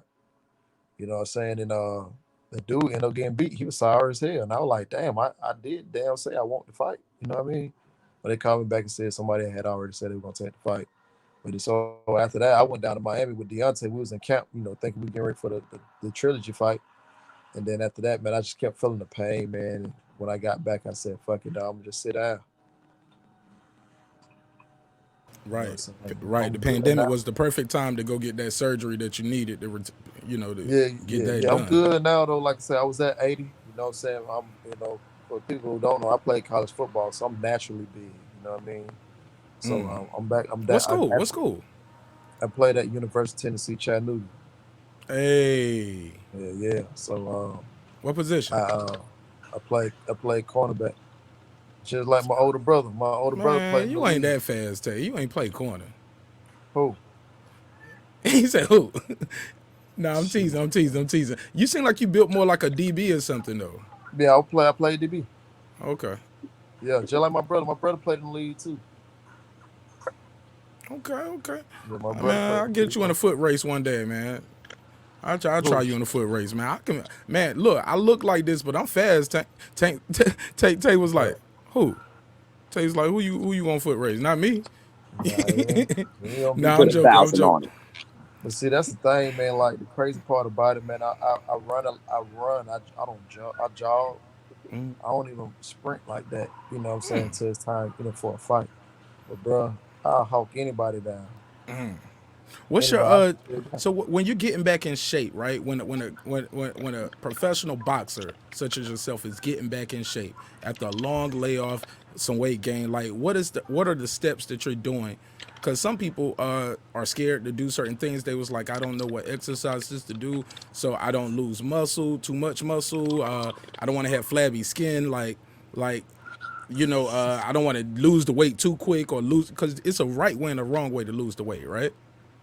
Yeah, it's a right, and wrong way to lose weight, man. But I went to school for this, so that's what I do. You know what I'm saying? But one of the things I do is I run on a treadmill with my bag on. You know what I'm saying? I layer up with my bag on, run on a treadmill for a whole hour. You know what I'm saying? For a whole hour, I put on like 6 miles per hour. I get about 5.5, 6 miles out of it. You know what I'm saying? With my bag on, I know I lost a good 6 pounds of water right there. So after that, I shadow box 6 rounds, try to shed a little bit more, take me a break or whatever. I come back the next day. Not like right now, I'm juicing. I'm on a liquid diet this week. You know what I'm saying? Consisting of what I got in there. I got ginger, I got beets, I got celery, cucumber, and apple. You know what I mean? So all that mixed together. So like right now, like that's the only thing I've had today, and I'm not even hungry because of all the nutrients in it. You know what I mean? That's just something that I learned from school. So that I compact all my nutrients in one, so I don't feel like I'll be hungry. Like I'm not hungry How at many all. ounces is that liquid drink that you're drinking? Man, I want to. Is it a glass full? Like a 16-ounce glass or 8-ounce glass or I can't even tell you the measurements. just Shit. but it's like but you know how much vegetables and how much stuff you put in it, I guess. So, Yeah, I put a whole beet, 2 sticks of celery, a carrot, a whole carrot, a whole apple, half of a cucumber, and 2 sticks of celery. oh man, that sound good, man. Yeah, it's You, straight, man. it I'm sound used to the good. taste. No I ginger? definitely, I need that ginger in mine, yeah. I man. A put I little put I ginger. put a ginger in it too. I forgot the ginger. That's what I Yeah, was. I need that ginger in mine. No lime, no lemon. Hell no, I don't want that. Oh man, you missing out with that. But all right, to each his own. Go ahead. Anybody else had a question for the chat? While we got him here. Yeah, I usually throw a little turmeric in my smoothies or whatever. Get that little Man, spice to it. man, that touring gonna put me on the toilet, boy. Man, Yeah. man. But see, I got my own for the clean my I say like a cleanser. So I use my own cleanser when I get closer to the fight. You know what I'm saying? Just shed a little 2 pounds. Actually got my cleanser from actually one of my bomb squad brothers, you know what I'm saying, who's Deontay strength conditioning coach. He's also a Olympic trainer, track coach as well. So I get my homemade body cleanser from him. So cleans me out real good to do the job in maybe 30 minutes, but I got to be at the house for 6 hours. When you do your shadow boxing after being on the treadmill for an hour, do you keep the bag on too, or you take that off? Like, what are you doing then when you're Yeah, doing the yeah, shadow? keep the bag on. Keep the bag on doing the shadow Yeah, boxing too. yeah, yeah, yeah, yeah. and I put my elevation mask on too. Oh man, So like I gotta You like I ready for gotta war? yeah, cyborg. yeah. I gotta stay in the air. You know what I mean? I gotta stay what I call is stay in the air. And what that mean is staying in the air like I gotta exert my lung capacity to the fullest. You know what I mean? And get as much air as I can get in there. And so I just that's what one of my coaches, he always talk about, let's go to the air today. And I mean doing whatever you gotta do to stay in the air. You know what I mean? So that's what I do. Go ahead, Eclipse. Um, I actually, my question was Bomb Squad related. You know what I'm saying? I mean, it's an honor to speak to you. You know, like I said, I've been a big fan. Can you give us any updates on Deontay and just what's going on with the whole Bomb Squad camp and everything? Yeah, D good, man. He just training 2 times a day. Staying ready for what the judge about to say. You know what I'm saying? And I think we'll hear good news very, very soon. Um, no matter what the UK say, them motherfuckers don't run shit. But yeah, man, it's going good. I believe everything will fall in our favor. He just like I say, he's relaxing, cooling. He got the state now. Look like his house like fucking never land now. So Shit. he just living, man. You know what I'm saying? He just living. And, he's always been a gentle giant, a humble guy. You know what I mean? So, he's here in Atlanta right now. You know what I mean? So should be chilling. You know what I mean? Just chilling, bro. That's it. And working out twice a day. Okay. Sir, you got one more for him? Yeah. Most of I just want you know to let you know that like man, I really appreciate you. Keep up the good work. I'm ready to see that fight. I'm ready to see you go in there and handle your business. Um, Tell Big Bro that we repping him in North Carolina too. You know what I'm saying? And we ready to see him do what he got to do, and we got both of y'all back.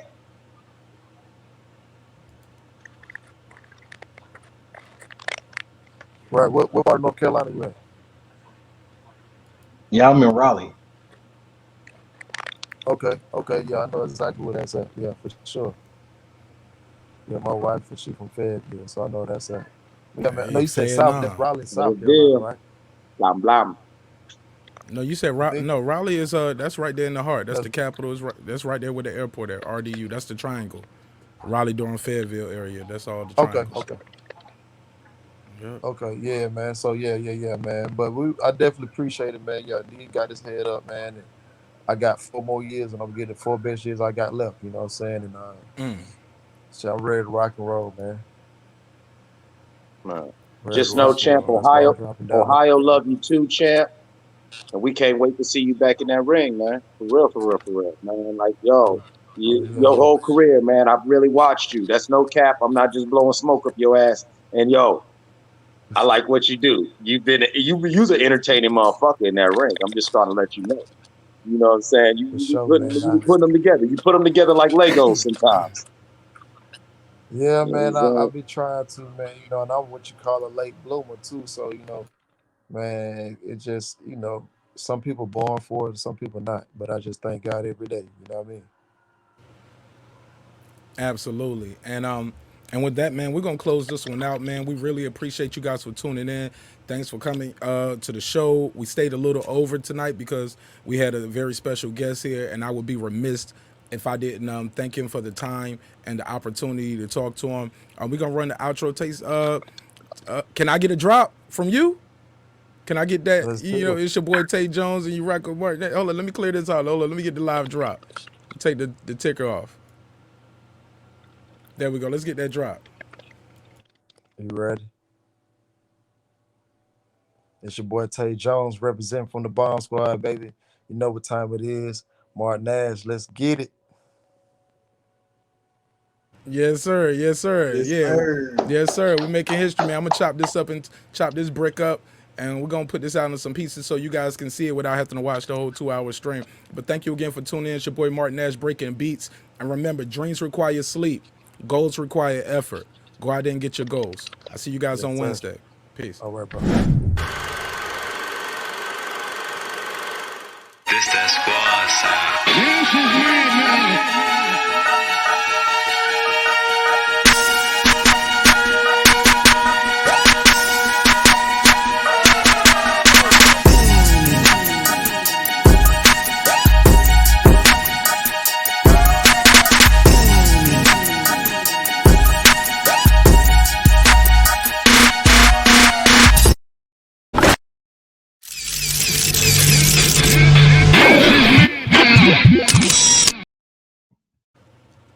Hey, hold up, man. Before we end it, hey, Mike Lewis, if you still watching, click the link. I'm gonna drop the link back out there. But pull up and holler at me backstage real quick, man. But rest of you guys, I will see y'all on Wednesday. Man, what y'all think, man? We had a great show tonight. Tay Jones pulled up. Did not expect that. But I'll see y'all on Wednesday. I'm gonna end the stream. But Mike, if you still watching, holler at me backstage. All right, salute.